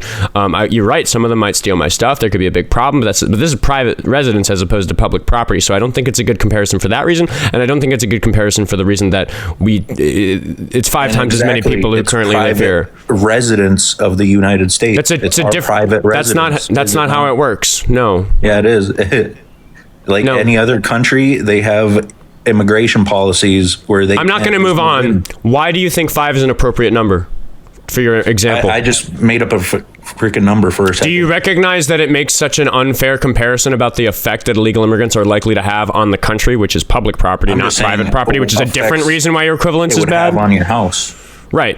I don't think that that's we could talk about my house burning down. We could talk about if there was a flood. We could talk about if somebody came in and harmed my pets, as somebody threatened they were going to do to my face the other day. That upset me very much. We could talk about all sorts of bad things happening to Oskar. Why is the one that you've presented a good analogy for what illegal immigrants are doing to the country when there simply aren't 5 times as many people trying to get into the country as are in the country, which is the case in your example? It's not about how many there are. Yes, it is. That they're just... Wait, hold on. If it's not... Wait, you said something very interesting. You said something very interesting to me, which is that it's not about how many there are. So do you think it would be the same level of important policy item if there were only 1 illegal immigrant? What? You're saying that it's not about who they are. I'm saying then it wouldn't make a difference whether there were 12 million, 1.5 billion, as you're suggesting there are, or just 1, right? None of those numbers make a difference. Is that your argument? Yeah, it doesn't matter how many there are. There should be 0. I know he's Canadian, guys. My mom's side of the my mom's side of the family's Canadian. I can tell. It doesn't matter to me. I'm not Canadian. I'm Native American. Oh, okay. Well, then me in the chat were wrong. I just didn't think it was important because your argument was so bad. I'd rather focus on your argument. So if it doesn't matter the number of illegal immigrants, it doesn't matter whether it's 1.5 billion, as you're suggesting with your analogy, or 1, as I'm proposing as a hypothetical. 1 person coming in illegally. So if there was 1 illegal immigrant in America, you would still consider it this important an issue in American politics? Even if they're the best person in the world, they still came here illegally. This is a bit of a tangent, but I just want to... okay, hold on. Yeah, I get your feelings on this now. I just want to check them for... Excuse me. We're going to get to whether the rest of the analogy makes sense, because we're still stuck on this number thing. I just want to make sure that you're consistent. 1 is too many of something grievously bad, right? Yeah, it doesn't matter how good of a person they are. Okay, so we shouldn't let anybody... According to your reasoning, we shouldn't let anybody have firearms then, right? That's not even the same comparison. The Second Amendment is there for a reason. The preamble of the... What does it say? 20,000 people, protesters, were unalived. What does that have to do with fucking anything, man? This is bullshit. I really don't... I can't take you seriously. Policy. Yeah, because I wanted to check if you're consistent, and you're not. So we don't have to keep talking about gun policy. We can go back to illegal immigrants. Why do you think it's a fair analogy to say that there's 5 people trying to move into my apartment when only 1 person lives in this apartment? That's 5 times as many people. Why do you think that's a fair equivalency for what's going on with illegal immigrants? Because there shouldn't even be one that wants to move into your place illegally. But I think that the idea that there being one person breaking the law is some reason to like do something catastrophic to the country. I just don't think that makes any sense at all. How do you feel about speeding? Speeding's bad, right? Yeah, and that's why we have policing it. So do you think that we should like put rumble strips on the highway and like ICE is policing it? Like, make it make sense. I don't think that you want to live in the world where the police need to be active to the degree that they would need to be active to make the number of people speeding zero. And I don't want to live in the country that has police activity necessary, law enforcement activity necessary in order to make the number of illegal immigrants zero. I think that'd be really bad. I think that'd be a police state. So in your own opinion, I can just illegally move into your apartment without your permission and it'll be fine? Nope. When did I say that? I think you're ignoring everything I'm saying because you think. No, I think you think you're in. No, I think that you don't care that your analogy is bad. It's just one that maybe is effective against people who are less. Then why are you not addressing? Why is the number 5? You could say maybe somebody's moving into my apartment building, like moving into one of the apartments in my apartment building, and they're like not paying their rent or something. Like that would maybe be a better analogy. That makes sense. That would get the ratio about right because like I don't know, some 2 or 3 digit number of people live in my apartment building, but no illegal immigrants are trying to get into your bed. You realize that, right? Well, America is technically your bed. So no, it's not. No, it isn't. No, it isn't. You're not allowed to. No, it's nonsense. If that was true, we would. No, listen to me. Listen to me. Listen. Use your ears. Use your ears. If that was true, we would be nicer to homeless people. No. I don't know what you're talking about with homeless people. Because if America can be the bed, if it's private property for us Americans, homeless people who are citizens shouldn't be bothered by police for sleeping on the sidewalk, right? Are they? Yes. For what reasons, though? People, the criminalization of homelessness is a really serious problem. A lot of local jurisdictions will create local laws like anti-loitering laws or laws that make it illegal to sleep in public. In a lot of places, it's illegal to sleep in public. It's a petty $25 ticket that they're not going to arrest you for, but it gives the police officer a reason to come bother you. So what you're saying about this, if you're upset about the idea of illegal immigrants coming into my apartment, you should be an advocate for policies that will help the unhoused because they're the sort of people who are not living in the America that you think they live in.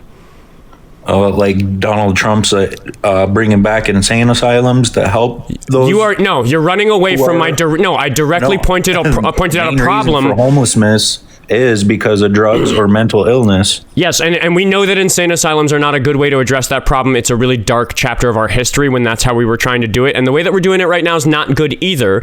And I think we should make improvements there. But do you recognize that you personally should consider it an emergency that we even allow any citizens to be unhoused, that we allow laws, like based on your reasoning, it sounds to me like at a federal level, it should be codified that it should be illegal to have these local policies that make it illegal for a homeless person to sleep on the sidewalk. Is that accurate of your position? Is that capitalism? What the fuck does any of this have to do with capitalism? And why they're homeless? That doesn't matter. The point is they should have the right to sleep on the sidewalk, right? If they're citizens, according to your reasoning? Yeah, certain areas for that. Certain areas, I thought the country was private property for all citizens. Your argument is inconsistent, my friend. I think that you don't actually weigh these things logically. I think that you just look at one of my questions and tell me how you feel about it. I don't think we're talking about facts and reason. I think we're talking about your feelings. I don't give half a shit about your feelings. I don't really have feelings for morons like you, but... Okay, seriously, so again, you are incensed about the way that we treat the homeless people, correct? No. Why not? Because they should put in the effort to be not homeless. I'm not talking about whether or not they like get help or anything like that. I am just saying that you should consider it a great injustice that any policies exist anywhere that make it hard for them to behave in America in the way that you seem to think a citizen should be able to, because you think it's a fair analogy to say that a citizen in the country is like me, a resident of my home in my house. That's the analogy that you're using, right? Wait, say it again. In your analogy, you're talking about me and my home and illegal immigrants. You're imagining 5 illegal immigrants coming in, which I think is ridiculous because that would suggest that there's 5 times as many illegal immigrants trying to get into the country or getting into the country as there are in the country. That's one reason I think your analogy is bad. But the other is just the basics. Listen, we already covered that. I was just refreshing for the audience because people are coming and going. But we already covered that. We're not going to go back there. We're going to move on to the next thing, which is that I think that the basic structure of your analogy is bad because if we can look at the components in your example and say, okay, you're talking about Oskar and his apartment. Who is Oskar in your analogy if we're talking about American citizens and the country? Oskar is America. Oskar, no, the house is America, you moron. Come on, keep up with your own argument. In the analogy, if we're going to analogize Oskar and his apartment to citizens in the country, right? Then I'm the citizens and my apartment is the country, right? Yeah. Okay. Are homeless people usually citizens?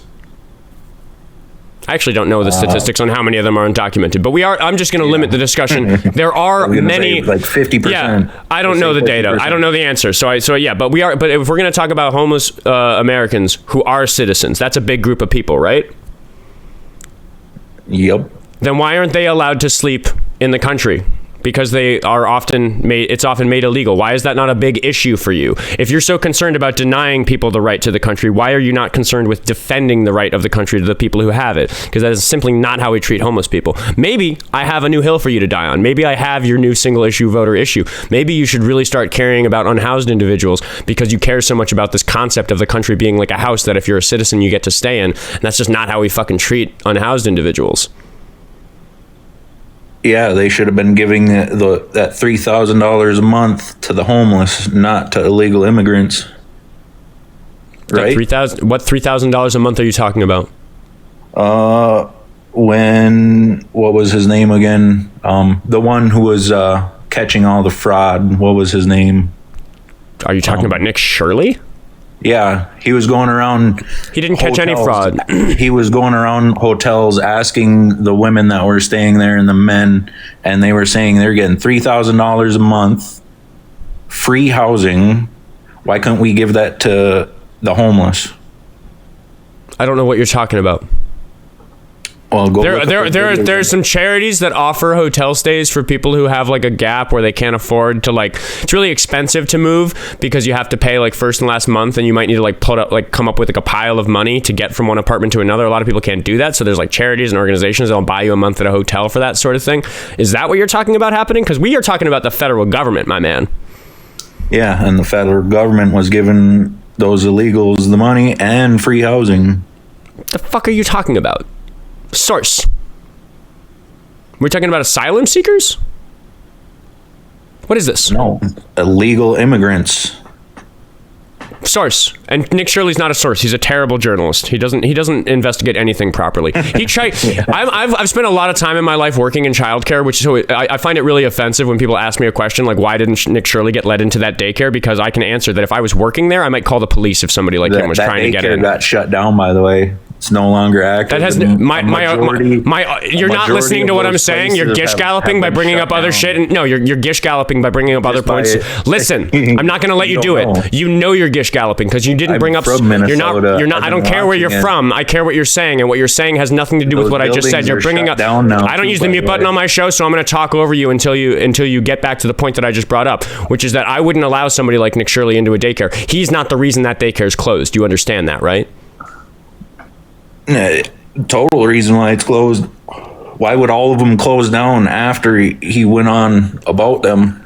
Okay, well, I was born in 1995 and 9/11 happened in 2001. Did I cause 9/11?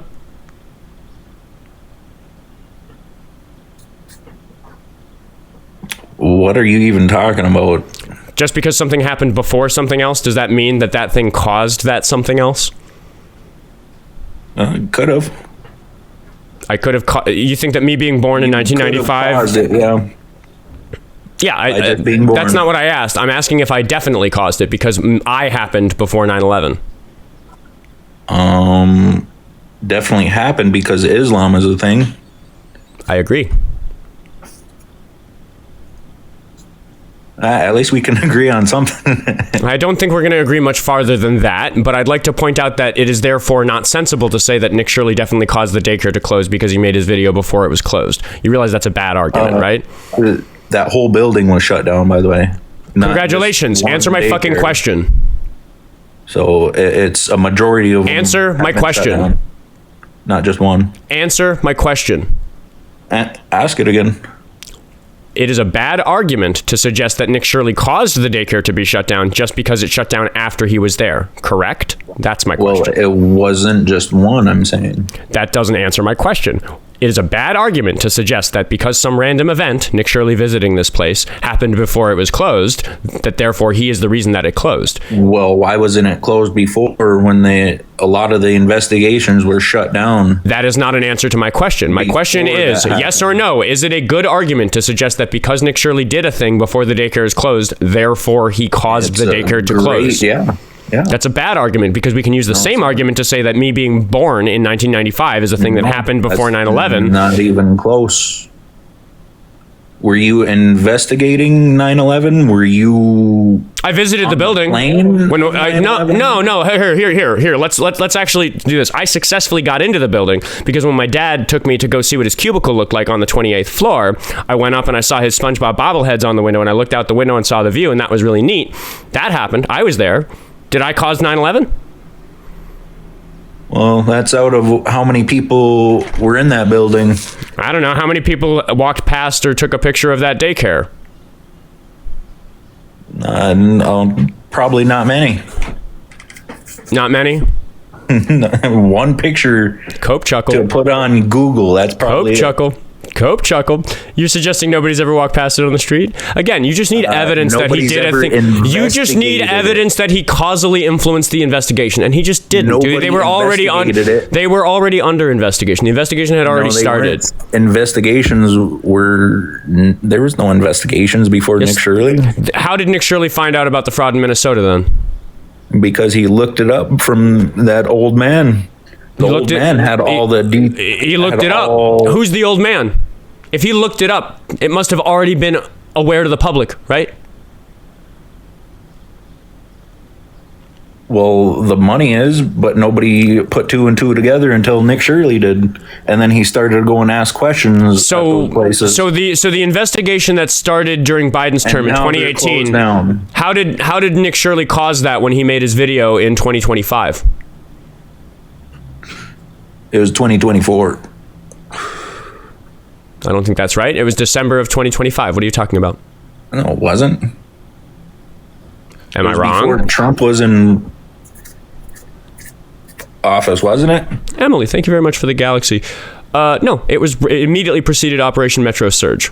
It was November or December of 2025. Chat, let me know if I'm wrong. But again, neither matter. We could pretend it was 2023, and that's still 5 years after 2020 or 2018 when the Amy Bach investigation started that triggered this whole thing. How did Nick Shirley know that this was happening? Investigations were shut down. No, they weren't. Amy Bach was just sentenced to 41 years. What the fuck are you talking about? This is made up nonsense. That's why, because she closed them down. Why do you think she was charged? Let's see what my fact checkers say. Investigation. Hold on. Let's see what the fact checkers say because they're doing their work. Info Live. Thank you, Law of the Wild, who's telling me on Discord that the Minnesota House GOP gave Shirley a list of all daycares that had operational citations. He shows the list in the video. Okay. So yeah, he had some private information from the GOP. Why did the GOP give that information to a citizen journalist instead of law enforcement? They didn't give it to Nick Shirley. They gave it to that other old man who was with Nick Shirley. The other old man. Do you think you're making any good arguments about any of this? What the fuck are you trying to argue to me right now? What is this? I want you to go look up your own. Law of the Wild has also clarified that those violations were not related to fraud, because I would also like to point out that daycares are required to be inspected, so it's not as though he's the only person who shows up with a critical eye. But again, what exactly did Nick Shirley do that showed that they were doing anything wrong? Brought it to light. But the Minnesota GOP is the reason that he was aware of it. So the government here in Minnesota was already aware of it, correct? But they weren't doing anything about it. Yes, they were. You just said that the investigations that I talked about starting in 2018 got thrown away, but I personally attended the sentencing of Amy Bach about a month ago. What the fuck are you talking about?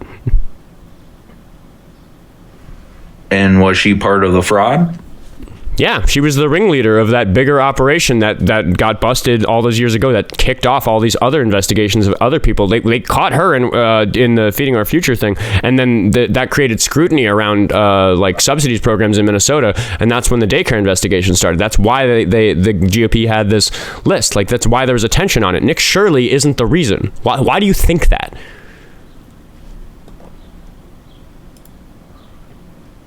What got more public attention? Answer my question. Okay, public attention just isn't what investigates daycares, though. And as I was about to point out what Jazz Baroncrab on YouTube Super Chat for $5 just brought up, which is that Nick Shirley literally tried to investigate a building that didn't open for several hours. If he's an investigator, then I'm the president. Yeah, he showed up at a daycare, which I think Jazz is a little bit wrong about the time. It wasn't several hours. I think that his phone is shown in the video, and it shows that it's 1:30, and the daycare doesn't open until 2 because it's like a second shift daycare for people who work in the evenings, so it's open from 2 to 10 p.m., which is pretty reasonable for a daycare in a working class neighborhood. That makes sense because there's other daycares that handle first shift. So the kids weren't in the building yet because the place wasn't open, but he was demanding to be let in to see the kids. And again, you kind of breeze past it, but I've spent a lot of time working in childcare and education. We're trained pretty thoroughly to not let strange men with cameras in to photograph the children. You're aware of that, right? Yeah. Okay, so you understand that it was sensible the way that the woman at the door behaved when she didn't let him in. And then what did he do afterwards? Yes or no? No. This is gish galloping. And he went and talked to other shop owners. No, not allowed. Not allowed on my show. And they said yes. Nope. I'm going to talk over you until you answer my question because I asked you a direct yes or no question that you refused to answer. Yes or no? The woman at the door behaved reasonably when she didn't allow Nick Shirley into the building. Gagged. Cope chuckle. Yeah, fucking gagged, dude. Seriously, your kid's in a daycare. No, I show up with a camera. Am I allowed in? What would tell me the words? Tell me the words. Kids weren't there. No, she did not. If there weren't kids there, why wouldn't they allow him in? Be like, yeah, we have all these people. What if he wanted to put fucking poison on the floor, dude? Who the fuck knows? Why does it make a difference that kids weren't there? Why would we let a strange man with a camera into a private space that's used for caring for people's children? What the fuck is wrong with you? It wasn't just child care. It was Medicare too, and other insurance companies, not just child care, by the way. We haven't moved on because your answer to my question was not sensible, and I'm addressing it instead of moving on to other shit, you gish galloper. Why do you think it's sensible for somebody with a camera to be allowed in to inspect a daycare as a private citizen? Do you think that I should be able to go to a closed daycare with a camera out and say, let me in, and be allowed in? Gagged. Well, with you looking, no. But Nick Shirley, what? Because he's so much more handsome? What the fuck, dude? He's more sensible. Nick Shirley, talk to me, buddy. Let's see who's more articulate. Anyway, you actually think that Nick Shirley should be allowed into a daycare with a camera if he demands to, if there are no children present? Yeah, to see if it's even operational. That's fucking nonsense. What if 20 people show up? Do they all get let in? He was actually asking if he could fake. I asked a question. If 20 people showed up like Nick Shirley, all of them equally handsome, all of them equally articulate. If 20 people showed up with cameras, should they all be allowed in?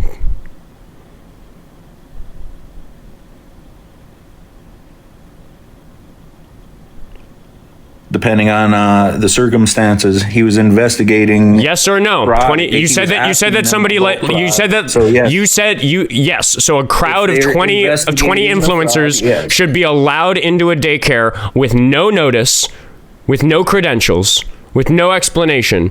Any number of influencers should be allowed into a daycare to inspect it, according to them. Yeah, if it's government funded, yes.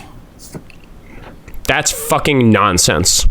Tell that to the parents, dude. That's fucking insane. I would hope if my children ever went to a daycare, it would be investigated by strangers from the internet. Here, I'm an influencer. I'm an influencer who investigates crimes of the government and for fraud. Yes. Okay, so your kid's in a daycare and I show up. Should I be allowed in? And if it's fraudulent, yes or no? If your kids are in a daycare and I want to get into the daycare and I'm there with my camera, should they let me in?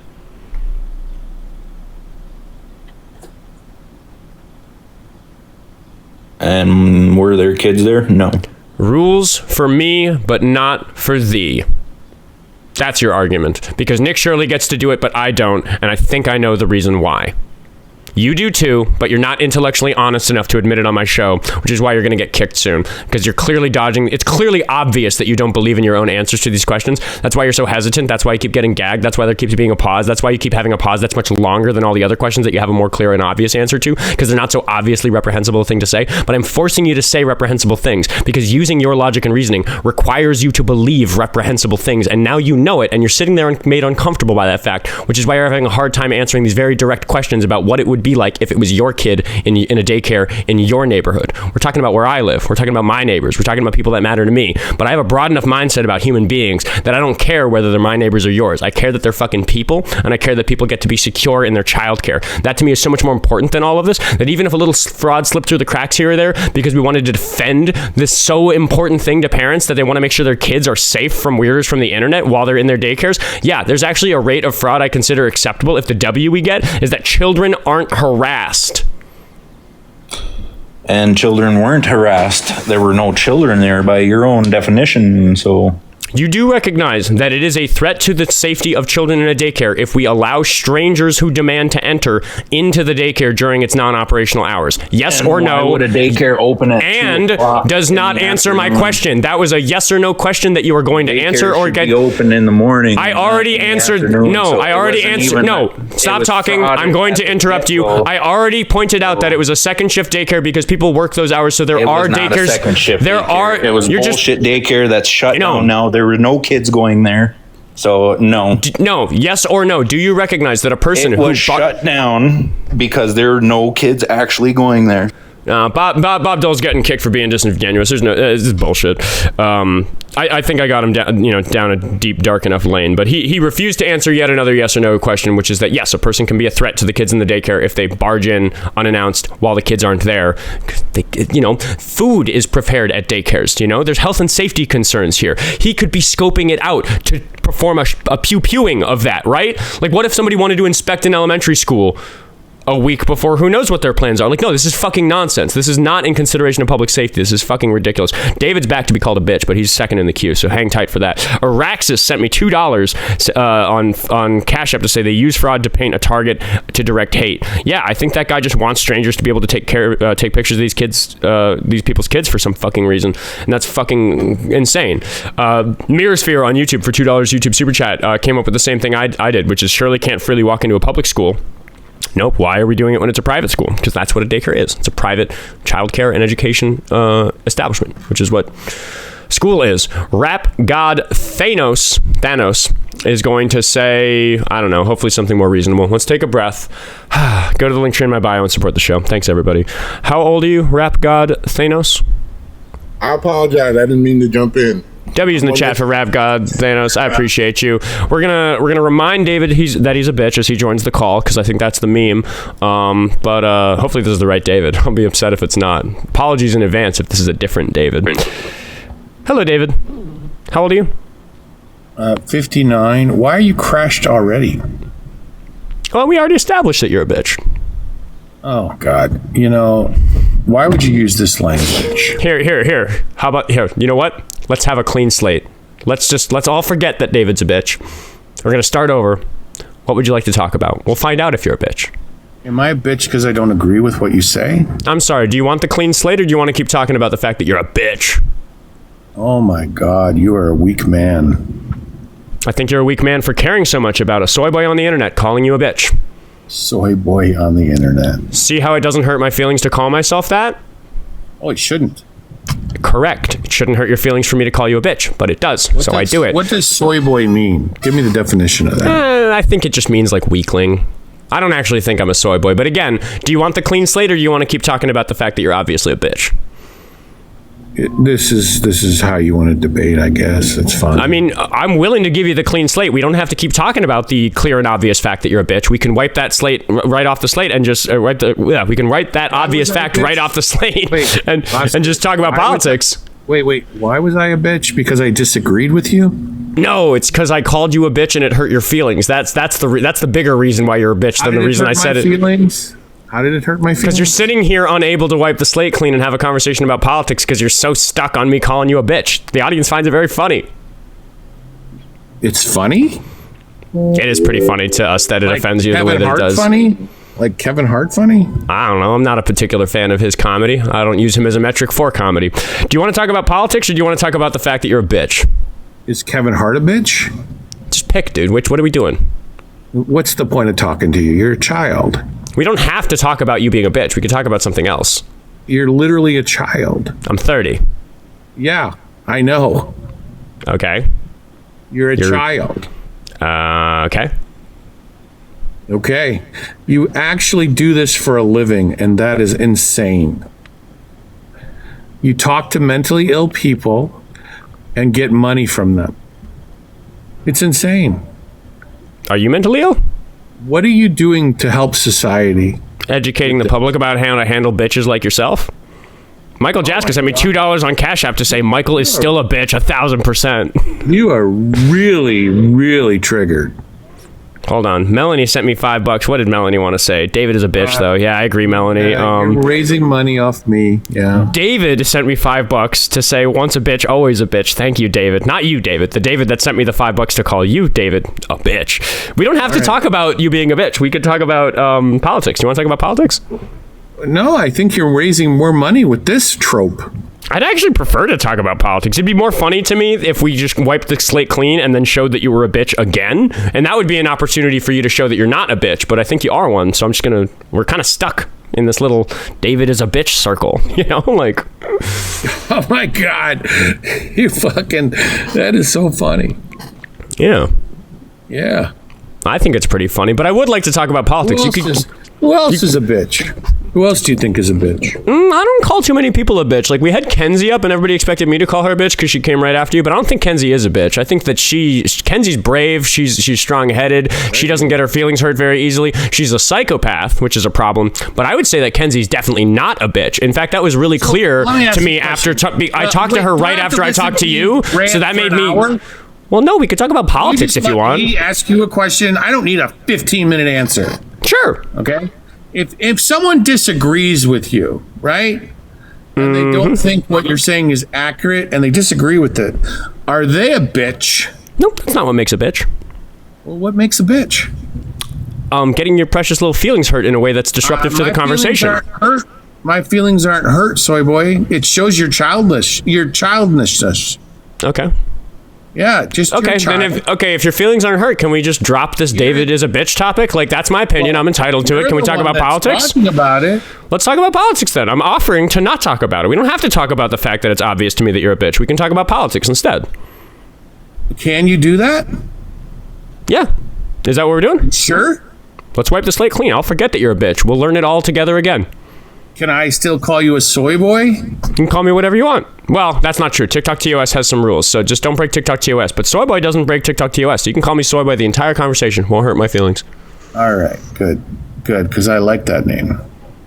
Soul Calibur sent me $10 on YouTube Super Chat to say, bro, can't believe anyone would talk to you, but he keeps calling in. I think he loves you, dude. It's possible. Anyway, yeah, you want to talk about politics? Why would you say I love you? Why would I love you? Well, sorry, is that a question for Soul Calibur? Because he wrote that, not me. It's for you. It's for you. I thought we were going to talk about politics. Does anyone love you? Yeah. Who? Chat, let me know if you love me. No, not chat. Real people. But there's 543 people watching on TikTok and 228 people watching on YouTube. Oscar, real people. Who loves you? I don't know. I mean, Fluffy says he's real. My mom loves me. My friends love me. Your mom loves you. Yeah. Does she? Let's see. Ryan sent me $10. Hold on one second. I got to thank the donors. Ryan sent me $10 to say David is a bitch. Thank you, Ryan. Appreciate you. Ryan. Feel better? Law of the Wild sent me $3 on Cash App to say demanding to talk about being a bitch equals bitch. I agree, Law of the Wild. You know what? It's actually probably a good outlet for the libs to be able to call me bitch because it might stop them from being violent. I got a harassment and bullying flag. I deserve it. That's okay. You do deserve it. I do. You do. Do you want to talk about politics? Well, sure. What do you want to talk about? You pick a topic. I don't care. Let's talk about. Wait, hold on. David Collins wanted to get one more in. He said, hold on, for $2, David Collins said that David is a bitch. Thank you, David.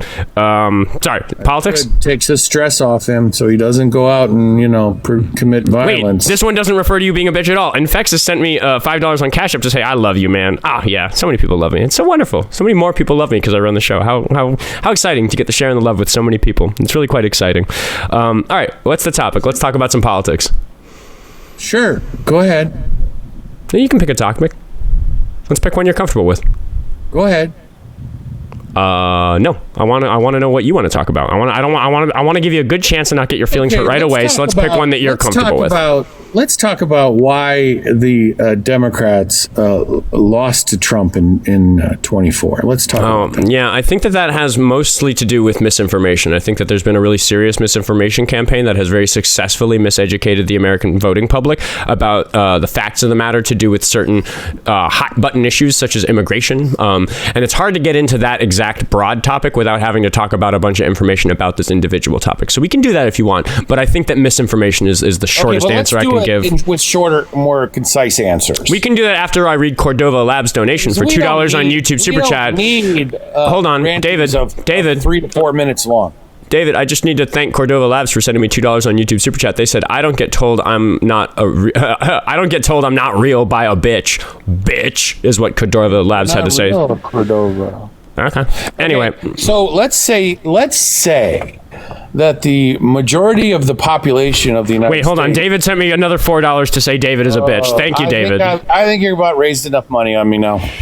I don't know about that. He's going to leave? I'm going to go. Your lunch, your little meal ticket's gone. Okay, hold on. I'll stay here. We can set a timer. I'll stop. I won't read any donations for 10 minutes. Nope. You want me to stay? 10 minutes. 10 minutes. I won't read any donations. I'm done. 10 minutes. Your money's dried up. The mentally ill are going to go sit back down. And they're going to go, okay, Oscar. Here, I'm going to set a timer. I'm going to set a timer for 10 minutes. No donations for 10 minutes. What are we talking about? Do you think Joe had a stroke after the debate? Is that what you think happened in the debate, that Joe Biden had a stroke? After the debate with Trump? I think that his debate performance was bad because he was traveling and sick, and I think it's bad for somebody who's running for... Yeah, I think when an 80-year-old gets sick like that, it makes them... You got a cold. Yeah. Yes, I think that when an 80... I'm not defending him. I think you think I'm defending him. These long answers. Why did Jill recently say she thought he had a stroke?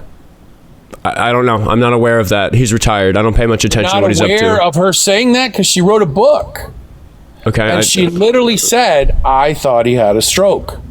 So why would she think that? Oh, that's right. It was COVID. You minimized COVID to a cold. How terrible of you. Oscar, COVID kills people. Stay on topic. I was. The topic was his debate performance, and he was sick with COVID that week, and he was traveling. Jill said, what did Jill say? I don't know. Why don't you know? I don't care what Jill said. He's retired. You don't follow current events? He's retired. It's not current events what he's up to. I don't care. Next president. It was an interesting comment. She said, I think he had a stroke. It sounds like that's evidence of... think he had a stroke? If that's true, which maybe it is, that's bad. And he had a stroke. I didn't. Jill, see, you're not letting me. You're not letting me talk because I didn't want him to be running because of his age and health. So I think maybe we're on the same page about all of this. Why are we talking about it? So why didn't they remove him with the 25th Amendment? I think that I bet his administration was on the edge of doing that. I'm not. Edge. Mm-hmm. So you think it was a security threat to leave him in place? No. Why not? Because Joe Biden, in spite of the fact that he was losing his quick wit and he was losing his capabilities due to his age and his health, I do think he was a patriot, and I do think that he had a really extreme respect for classified documents and all the sorts of things that can be a security threat when you have a senile, ailing buffoon in charge of the country, which is why when we look at the current senile, ailing buffoon that's running the country, he often accidentally releases classified information, which is a very serious threat to national security as a result of his incompetence. So if you can find an example of Joe Biden doing such a thing... I'm sorry, do you not have the attention span necessary to talk about politics? Oh, God, it's all word salad, Oscar. Do you have an example of Joe Biden creating a national security threat? By the word? Well, I can't answer that because we still have a 7.5 minute embargo on me talking about my donations. I think you must get paid by the word. I get paid by the donors, and sometimes just by like advertising money. I mean, I don't know. Why are you pocket watching, bud? Oh my God, Oscar. Stay on topic. The topic is whether or not it was a national security threat that Biden was ailing. I think over. You're saying no because he was a patriot. Well, I think less so than Trump. I think more so than somebody like Obama, because who was not ailing. Stop. I'm trying to answer your questions, bitch. Pause. See, I think we may have discovered that you're a bitch once again. Pause. If the patriot doesn't realize... Pause! Yeah, exactly. If the patriot doesn't realize he's president, is it a security threat? Sorry, ask that again? I missed it. I was reading the chat. If the patriot doesn't realize he's president, is it a security threat? That'd be a big problem. Are you suggesting that Joe Biden didn't know that he was president? You just said he was senile, did you not? Does a person... Well, I don't know if he was technically senile. People realize what's going on. Yes. Less... no, not always. But again, you're making a big... You're making a big leap. Senile person in the office of the president dealing with world leaders on a daily basis. Is that a security threat? Yeah. So that is why the Democrats lost. Because the American people saw this bullshit as what it was and went, no thank you. This gaslighting that he's finding. I think he contributed. Hold up, pause, Oscar, pause. Do you think that anybody was surprised at the debate performance that Joe Biden gave other than a Democrat? Can I remind you that he didn't end up running? Who was on the ballot? If you say pause one more time, I'm going to kick you, David. It's grating on my ears. It's grating on the audience's ears. I'm not into it. If you say the word pause, if you belt the word pause again, I'm going to just kick you for being disruptive of my show. I don't like it. Yes. Go word salad, go. Who was on the ballot for president of the United States in November of 2024? Kamala Harris was. Okay. So why are we talking about Biden? Pause. Because he was on the ballot before that. Man of my word, David. Try again another day. Because I said if you say pause again, I was going to kick you. So I'm actually going to lift the embargo because I make the fucking rules on this show. Nothing matters. And I'm going to thank everybody who messaged in to call David a bitch for being an obvious bitch. Krista sent me $3 on Cash App to say David is the biggest bitch of all bitches. Love you. Love you too, Krista. And I will remind everybody, I do not like using the word bitch for women. I like using the word bitch for bitches, and David is a bitch. Let's see what's happening over on YouTube Super Chat. And then there's a big old pile of Venmos to read, so we'll see if we have time for another caller after that. But I think we should. We've got a pretty healthy queue. Oh, God, how far back do I have to go? They're all just calling David a bitch. Which one of these was the last one read? Yeah, because Cordova Labs wanted to remind us that he doesn't get told that he's not real by a bitch. Zepioig sent me $5 on YouTube Super Chat to say, Oscar, I'm a real person and I love you, bro. David has a shame kink, and that's okay. That is okay. It's Pride Day. David, if you have a shame kink, I'm a little offended that you didn't ask for my consent for me to participate in it, but I do respect that about you. Go find healthier ways to exercise that. Dawn of Alaska, who's a member on YouTube, sent me $10 to say, love the show. David is a bitch. Love you too, Dawn of Alaska. Jazz sent $5 to say, Herr Drumpf is actively dying of syphilis and somehow he's better than Biden. Dude literally shart himself in front of other world leaders for fuck's sake. Yes, I agree. These are legitimate complaints about Trump.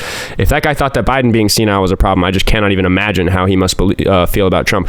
I have so many fucking messages to read. Okay, here, I think I'm picking up in the right place. David, you sent me so many. I'm sorry if I missed one of them because I love you. This one for $6 says David is a bitch.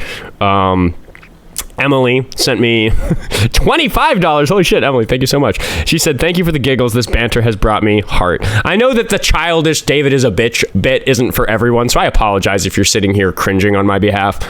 But, you know, I think it's a fun gag. And David is an unserious caller who's going to get banned soon for being a gish-galloping asshole. So you can be a bitch on my show. That's allowed. Being a gish-galloping asshole of that caliber will eventually get you banned. David sent me $8 again to say David is a bitch again. Every time I go back and refresh this, there's more in here. Holy shit. David sent me $10 also for saying to say David is a bitch.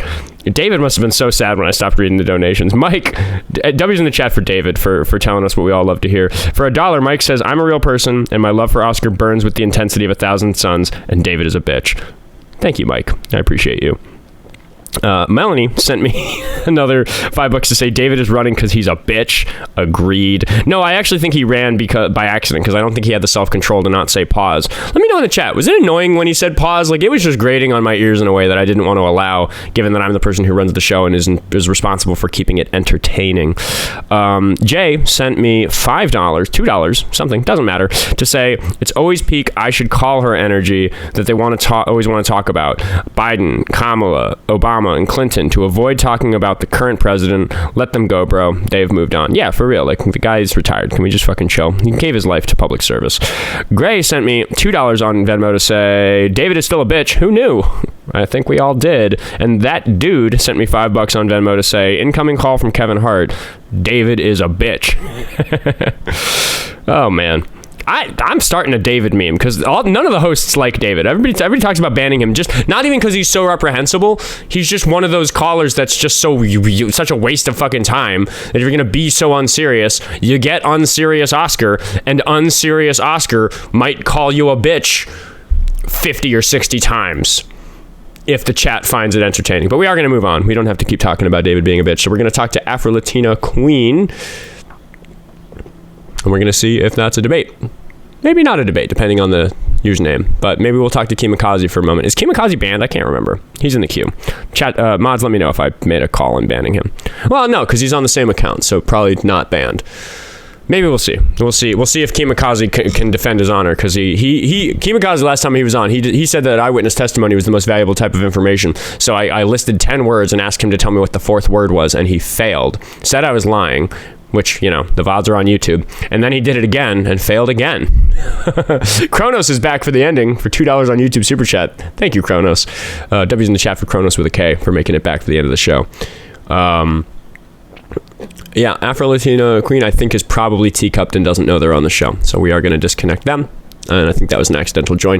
And for the last 11 minutes of the show, we are going to talk to KeemoKaze. Perhaps more than 11 minutes, because I am able to run long today. I don't have any specific things I need to do after the show wraps today. KeemoKaze, you are 18 years old, correct? Yes, sir, I am. What are we talking about today? Do you want to paint today or me?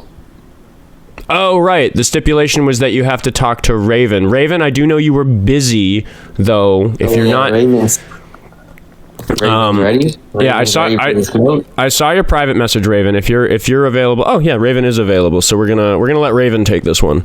W's in the chat for Raven. We love Raven. Raven is not only a mod and a co-host of the show. Raven is one of those 2 staff members that some of these donations go to. Let's get an L in the chat for Raven. Good luck with that, KeemoKaze. All right, so Keemo, I need you to not be homophobic for like a minute so we can have a real conversation, okay? Mm-hmm. You can do that for me? Sure. Okay, so we've established you're homophobic. I want to know how you feel about trans people. Disgusting. See, you can't say things like that. You're gonna get banned. Don't like them. See, there you go. You're being somewhat of an adult. Now extrapolate. Show you have intelligence. Mm-hmm. Why do you not like them? 'Cause it's fake. It's not real. And they like to throw it in our faces. Oh yeah? Are you the type of person that thinks that they can always tell when a person is trans? You can. When they think they are, because trans isn't a real thing. You can't transgender. You can't change So you don't think trans people are real, and you think it's fake. Yep. But you're also mad that I'm married to a woman. Just trying to act like the opposite gender. It's simple as You've that. called me a lesbian yourself. You are. But I am a trans woman. You are not a trans woman. Yes, I am. You just had a voice changer, bro. It's not that hard. That's hilarious. But no, I'm actually just voice trained. I can just go between those. No, it's just a voice changer, bro. It's not that hard to tell. Alright, hold on. If you Go to my profile, KeemoKaze. I literally have pictures of myself as a Yeah, to jump in for a second here, KeemoKaze, I just want to remind you of what's happening to you right now. A moment ago, you were confident that you can identify a trans person. Raven is a popular trans influencer. Tell by her page, bro. Hold on, let me just look at a picture. Is that Sam laughing in the background? Yeah. Hi, Sam. Hi. Thank you, Maya. Hi, Heathen. I was lucky enough to get voice training through the VA while Biden was president. So I was a little bit privileged in that sense, but I don't think the VA offers voice training anymore. Well, you're So, L Trump for being transphobic. W Trump. So, explain yourself, Chemo. What you want me to explain? You didn't even know I was trans. You're obviously trans. I just looked at a picture of you. You didn't you're know not before even trans. You're not even trans. You're a wannabe female. You're a wannabe woman. So, I'm still waiting for you to explain yourself. You still didn't know. I can laugh like you. I can laugh like a chud. I guess so, I guess. So, what you gonna debate here? What you gonna debate? I'm still waiting for you to explain yourself. We're talking about you, KeemoKaze, today. That's what's happening. We're talking about me? Okay, let's go for it. Yeah. Good looking man. You didn't even know that I was trans, and you think that trans identity is fake. I didn't care. I didn't see you. You in wrote person, dude. If I damn near see you love in letters person- about me. Your camera's on, the other bro. stream. I can tell by your voice. Like, what? Are you actually insane? What You if have my camera on. You've seen me. I'm a trans woman, too. Just like you. Goofy. Oh, hell no. Turn the camera off. I know. Hi, That's it's a dude. Yep, that's a dude. That nose is longer than... Oh my gosh. It's funny. It's not even that long. Please turn off the camera. Please. Yeah. What, you can't look away? No, man, just please. Because I got the ladies texting my phone right now, you know? Oh, man. I'm trying to reply. So beautiful. Yeah, this chat is insane. This chat And it's is funny. insane.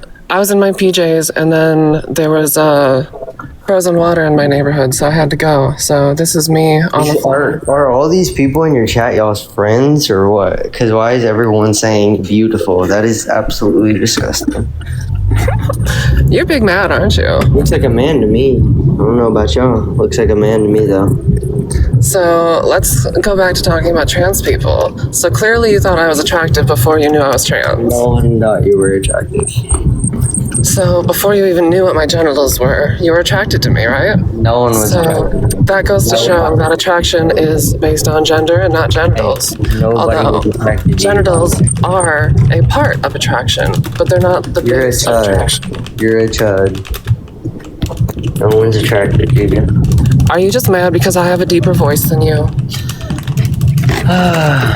No, I'm not mad. I don't care. I really could care less. That sigh sounded awfully defeated.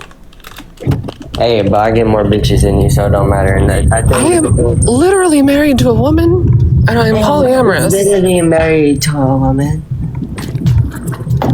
I also date other people. Congrats, so you're straight. Congrats, you're straight. I'm glad to hear it. I also date men. I'm bisexual. Just you don't date men if you're married to a woman. Do you know what polyamory is? Where y'all aren't like official, y'all go and date other people. Yes. I am legally married. That seems pretty official to me. Doesn't seem like if you're cheating on your wife or husband. It's not cheating. It's polyamory. It's cheating, dude. That's insane. You don't marry someone else, so you're gonna stay with that person, you idiot. Do you think there's only one way to live a life? Yeah, I do, and it's a respectful way. You respect other people. Why marry someone if you're Do gonna you go? think you and have hook a up with very somebody like else? free thought ideology? Why You think go? there's only Why one way to marry live a someone life? if you're gonna? Why marry someone if you're gonna go hook up with someone else? Make that make sense? Come on. Because I'm capable of loving more than one person. You can love them, but you don't gotta love them in certain ways, you idiot. Come on now. It's a colonizer belief that you have to be physically monogamous. You're an insane person.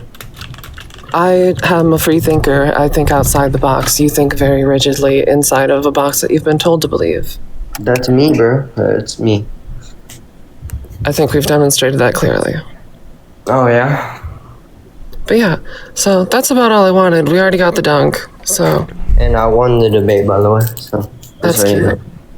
Just so you know, you're not trans, you're still a man, and congratulations. That's okay that you think that, because I'm not trying to impress you. No one said you were trying to impress me. And your opinion literally means nothing when the way you value information is, yeah, that sounds about right based on what I already believe. You make no sense right now. Can you speak in English for me? Come on. Which of the two of us denies medical science? It's me. If you believing you're trans, then I deny it. With your whole chest, you're denying reality, and then you're calling me the crazy one. I believe it for certain things, not for you being trans. Yeah, it's fake. It's a lie. Can't happen. Substantiate that. You still have a penis. You still can't give birth. You still can't do anything. You're not a female. You have XY chromosomes. You can't do anything. You do realize I know that I am a male, but I am socially a woman. Oh, so you realize you're a male, but you're socially a woman. That do you know how? Have you ever actually talked to a trans person? Yeah, I'm talking to one right now. Right. Have you ever actually listened to one? No, I don't listen to idiots. I don't know what they're talking about. How do you quantify that I'm an idiot? By listening to you talk and immediately you saying you're trans. Yeah, you're an idiot. I already know it. Did you know that I used to fix nuclear missile silos for the Air Force? Oh, did you? Oh my gosh. You must be very intelligent. Do you think the Air Force would put an idiot in charge of maintaining nuclear missiles? Yeah, I do. So you must not have very much faith in our military then. I have faith in it, just not in you type of people. You just said that they would put idiots in charge of the nukes, which I guess, you are in support of President Trump having nuclear codes, so that tracks. Trump is amazing. Trump is better than Kamala Harris, so yeah. Do you think you make good arguments when you just say nothing with racism on top of it? How is that racism? You can't even pronounce her name right. That's a microaggression. That had nothing to do with racism. You made it racism. Do you know what a microaggression is? Shit.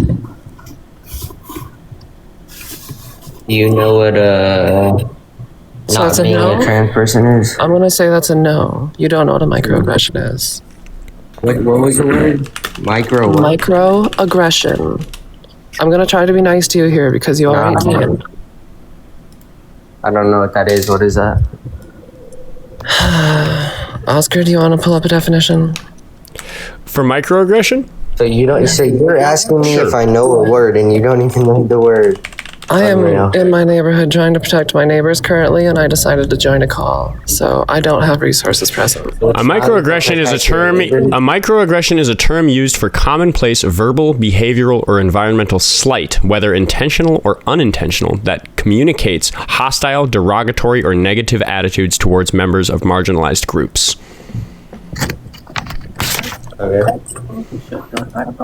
KeemoKaze, I've got a different game for you. Do you want to play a game? Hey, I got a ping that I gotta go. Yep. You keep up the good fight, Raven. I'll catch you later. Raven's gonna fight you. What? Raven's going to fight for her neighbors, man. She's gotta go protect. Please kick me. Oh yeah, I'll kick you for the algorithm. All right, I have a new game for you, KeemoKaze. Can we just... last time I gave you 10 words, and I wanted you to tell me which, the fourth one was, because you said that eyewitness testimony was really, really good. But you think that you're a smart, literate person who's good at figuring things out, right? Sure. Okay, so here's what I'm going to do. I'm going to put some text on the screen, and I would just like for you to read it out loud to show that you are good at reading. Can we play this game? Sure. Okay, we're in theater class. Do your best. I want you to sound good, okay? I believe in you. You ready? Okay. I can't see the whole thing. Can you move it over a little bit? Yep, sure thing. Is it framed well now? Can you see all of it well? Perfect. It was the best of times. It was the worst of times. It was the age of wisdom. It was the age of foolishness. It was an epoch of belief. It was the epoch of incredulity. It was the season of light. It was the season of darkness. It was a spring of hope. It was a winter of despair. How do I do for you there? Yo, not gonna lie, better than I thought you would. And being completely honest. No, I think that you should graduate high school knowing how to pronounce epoch. And a couple of. What I said?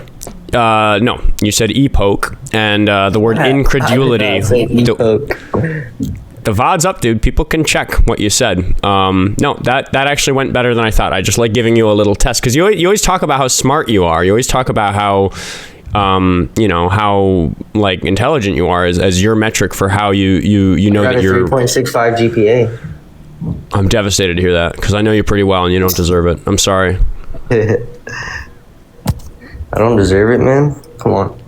Yeah, well, I'll remind you that I just got done being a high school teacher, and I think that our kids are in trouble, and I think that you just got done being a kid, and you're one of those adults who just a few months ago was a kid who was in trouble, and I worry about our society because of people like you, KeemoKaze. You think that the earth is... Why do you worry?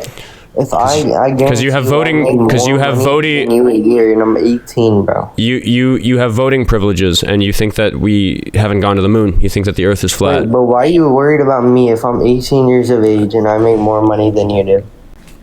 I don't think you know how much money I make, and I don't really care. I'm more worried about society because there are people like you in society. That to me is concerning. If this is your job, right? This podcast right here is your job, right? Yep. Yes. And you get what, like $10 an hour, $15 an hour, maybe? I just hired 2 employees. You hired 2 employees for this job. Yeah, the show is too much work for one person to run, and that's why I've only been able to go do live 2 hours a day because I work really hard to make sure that I edit a lot of carefully selected clips to advertise the show on the other platforms. So that's why I've been growing as quickly as I have. How much do you pay people an hour? I'm not gonna reveal private financial information. I want to be hired. I want to work for this. I thought you made so much money. I know, but this would be a good little job. Do you think you'd be good at it? Yeah, that'd be amazing, bro. You have to be good at reading. Yeah, I'm very good at reading. Give me another. You want me to read something else for you? No, I think that was enough. I just, I struggle with how to navigate conversations with you because you're not really, there's this thing that happens where we have some really magnificent gotchas. Like last time you were on, we did the thing where you said that eyewitness testimony was mega accurate. I listed you 10 words and then you couldn't tell me what the 4th one was. And you refused to admit that that was a demonstration that you were wrong about the validity and reliability of eyewitness testimony. And when you make that sort of refusal, when you refuse to concede in that sort of way, it suggests to me that there's nothing that could happen to you on this show that would make you admit that you're wrong, which makes me think that maybe talking to you is a waste of time. But the reason you haven't gotten the ban hammer, like I've banned El Chico Tech EDU for being a waste of time because he's 40. Man, I'm one of your. I'm telling you the reasons that I don't ban you, and it's because the reason I don't ban you, but I do ban somebody like El Chico Tech EDU who's 40, is because you're a kid, and I consider it part of my responsibility in trying to do this to figure people like you out and talk to you. So even if it's a waste of time, even if the viewers get sick of it, I do try to understand you because I have compassion for the situation you're in, because the way that your brain works is not you're not wired to function well in your life, and it devastates me that you don't know that. So I try to show that to you, which is hard. I know we spend a lot of time joking about you and trashing on you. Just because I support Trump and don't support trans people, come on, man. No, it's because of a lot more than that. It's because of the way that you decide what is true. You always say that it's because you listen to smart people, but you can't tell us how you identify which people are smart unless you already agree with them. Dude, I was trolling you, bro. I can tell. And then you say that you're trolling. Hey, it's different meeting somebody in person than meeting someone over online, you know? Okay, we have a new I do have a new challenge. Do you want to play another game? Sure. Okay, hold on. Give me just a second to set this up. So what we're going to do is we are going to show you a video, and I want you to count how many times the basketball gets passed in the video. Can you, Oh my gosh. Just, it's 1 minute. We're going to spend 1 minute. I want you to really lock in and tell us how many times the basketball gets passed. Do you understand the assignment? Mm-hmm. Okay, hold on. Let's get this. Yeah, this is light work, man. Come on. Oh, gosh. Let's see. Let's put that there. Okay. You're going to count how many times the basketball gets passed between this group of people. Oh, how many times does the team in white mark? So there's 4 people in white. That's 1, 2. Keep counting. Wait, do I only count the people in white? Yeah, I mixed it up here. You know what? I'll give you a break because I didn't tell. Yeah, no, you're right. You're right. I forgot about that. You're gonna. There's 4 players in white. I want you to count how many times the players in white pass the ball back and forth. Okay? All right, I got you. Okay. Hold on. Okay. So just the 4 people on the left. Just start counting. You can count out loud if you want. Hey, the white people. The people dressed in white.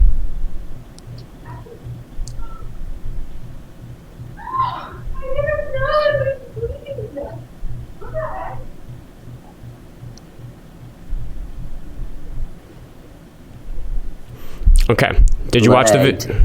It lagged? Okay. It's actually okay because I don't actually... What number did you get to?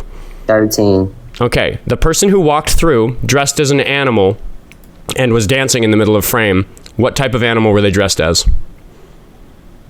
I didn't know. I was watching the ball. Right.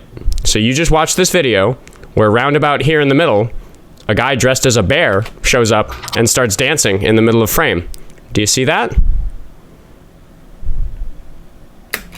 Why didn't you notice the man dancing dressed as a bear in the middle of this basketball game? That's a very unusual thing to see during a basketball game. Because I was watching them pass the ball. Did you see it? The question I'm going to ask you, KeemoKaze, is eyewitness testimony reliable? Yes, it is. Even though you didn't... I'll be right back. I gotta go do something. Kick me real quick. I'll be back later. Gotta go. Show's over. That's going to be it for KeemoKaze. He didn't notice the dancing bear. Sorry, guys. I didn't deliver it very well. I got to bookmark this one and save that for later with guests. Yeah, he didn't notice the bear, but here's the problem with KeemoKaze. He doesn't care. He doesn't give a shit that he didn't notice the bear. That's not going to change his worldview. I remember learning that when I learned psychology, that people fail this test. That's fascinating. That's interesting.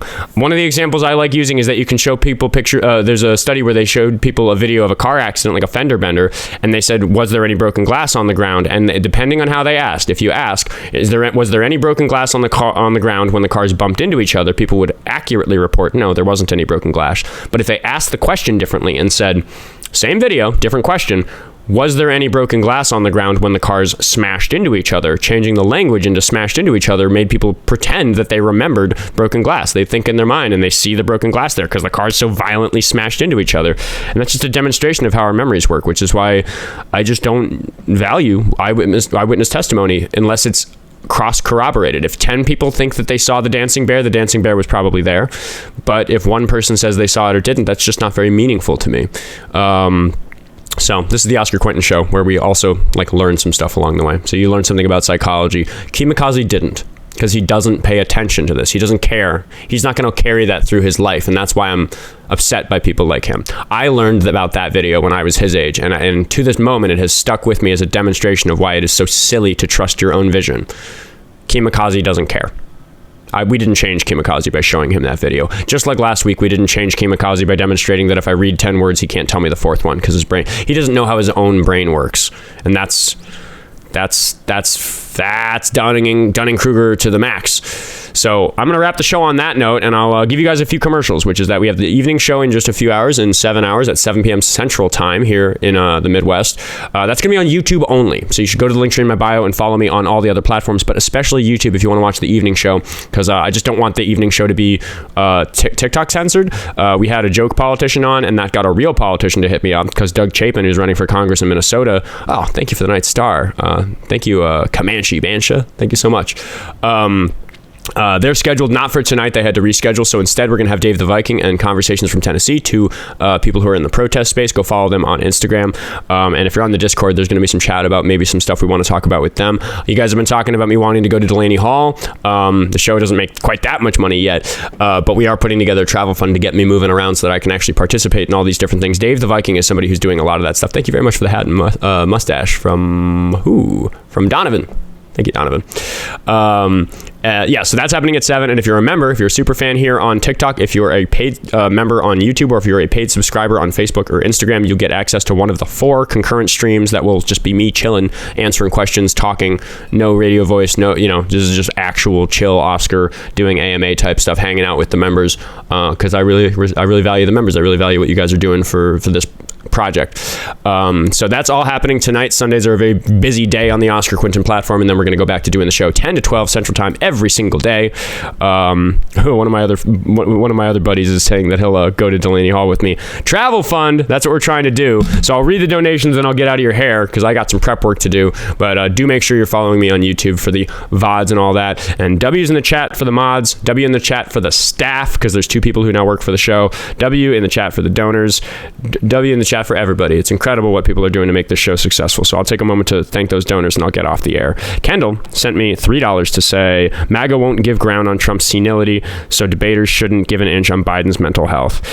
Yeah, give an inch and they take a mile while refusing to budge on their own things. It's kind of the sort of thing that we have to deal with. But in order to defend my own integrity, I do have to admit that I think Biden was getting too old to be president. I just think that's the truth. Mike says, please tell Raven she gets the biggest fucking W of the week. That was, and that she's beautiful and amazing. You know what, Mike? She's going to hear this because Raven gets paid to timestamp the episodes. So she listens to every second of it, even if she isn't here for it live. So, assuming that'll still be her. She is a little busy. There's something going on in her neighborhood right now. So maybe that's not true, but I'll make sure that she gets the message. Thank you very much, Mike. Let's hop over to Cash App and see if anybody is hitting me up over there. Michael Jasko sent me $1 to say proof that GPA means absolutely nothing. Absolutely. Yeah, that's the difficulties that we're passing kids who can't read. As an educator, I think that's a fucking problem.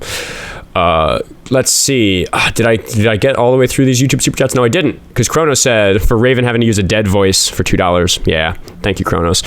It is always funny when Raven busts out the baritone, because Raven's got a more impressive baritone than I do, and I'm a fucking baritone singer. So Cordova Lab says, for $5 on YouTube Super Chat, there are 2 truths about TikTok debate. Phil is always in the filings, and David is a bitch. You are awesome, Oskar. I really enjoy your streams. Thank you so much, Cordova. Alchemix sent $5 to say on YouTube Super Chat, commemorating the worst comeback ever. Do you know what not being a trans person is? What a loser. Love, Oskar and Raven. Thank you so much. Yeah, KeemoKaze. I try not to be so hard on him because he's a kid. He's 18, and I'm a high school teacher. I was a high school teacher until very recently. So I don't know.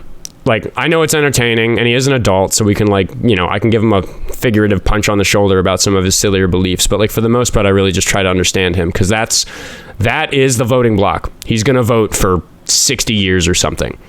We got to understand people like him. There's lots of people like him. It's a big problem. Jazz said, how many times did you have to quid pro quo your dean for that grade, Kazi? Oh, yeah. Yeah, you literally cannot do elementary school math. No way you have a greater than 3 GPA. I don't know how he did. His education system's failing him if he got a GPA, what was it, 3.6 he said? No way. Shouldn't get it. Lucky Phil said for... Nobody, I keep forgetting to check. What is the A? It's not Australian, it's something else. But he sent me $5 of some kind. He also missed the spoiler in the description before you cropped the video capture. Yeah, when I was cropping it, I was like, oh, thank God he can't read. T-Soul sent me $20 on YouTube Super Chat. Thank you so much. That's a big one. He says, hi, Oskar. I keep thinking about episode 68 when Jesse joined the call. Was that actually Kenzie again? Jesse, are you talking about the staff member, Jesse? I assure you that the staff member, Jesse, is not the pick-me girl Kenzie, who I don't think is a pick-me girl. I think she's a psychopath. For $5 on YouTube Super Chat, Jack said, look up the case of Jennifer Thompson Canino, a great case of how even extremely confident eyewitness testimony can be absolutely wrong. I happen to be familiar with that case. I don't remember. That one's one I read a while ago, though. Maybe I will look that up. I'll have to keep the chat open to go there. What else do we have? I should double check the Venmo because people always throw in last minute donations when I'm reading. But yeah, the evening show, 7 p.m. Central Time, YouTube only for that. That happens just once a week. For now, it might end up being more than once a week going forward if we get too busy because the queue of people that we want to have on that show is growing. And, you know, there's only 52 weeks in a year, and if more politicians want to talk to me, we're going to have to make that show more frequent, which means I'm going to have to keep paying the staff to keep me free to be live. And Wednesday, this is tentative, so forgive me if this is wrong. I know I'm just talking to the last couple people who haven't left yet.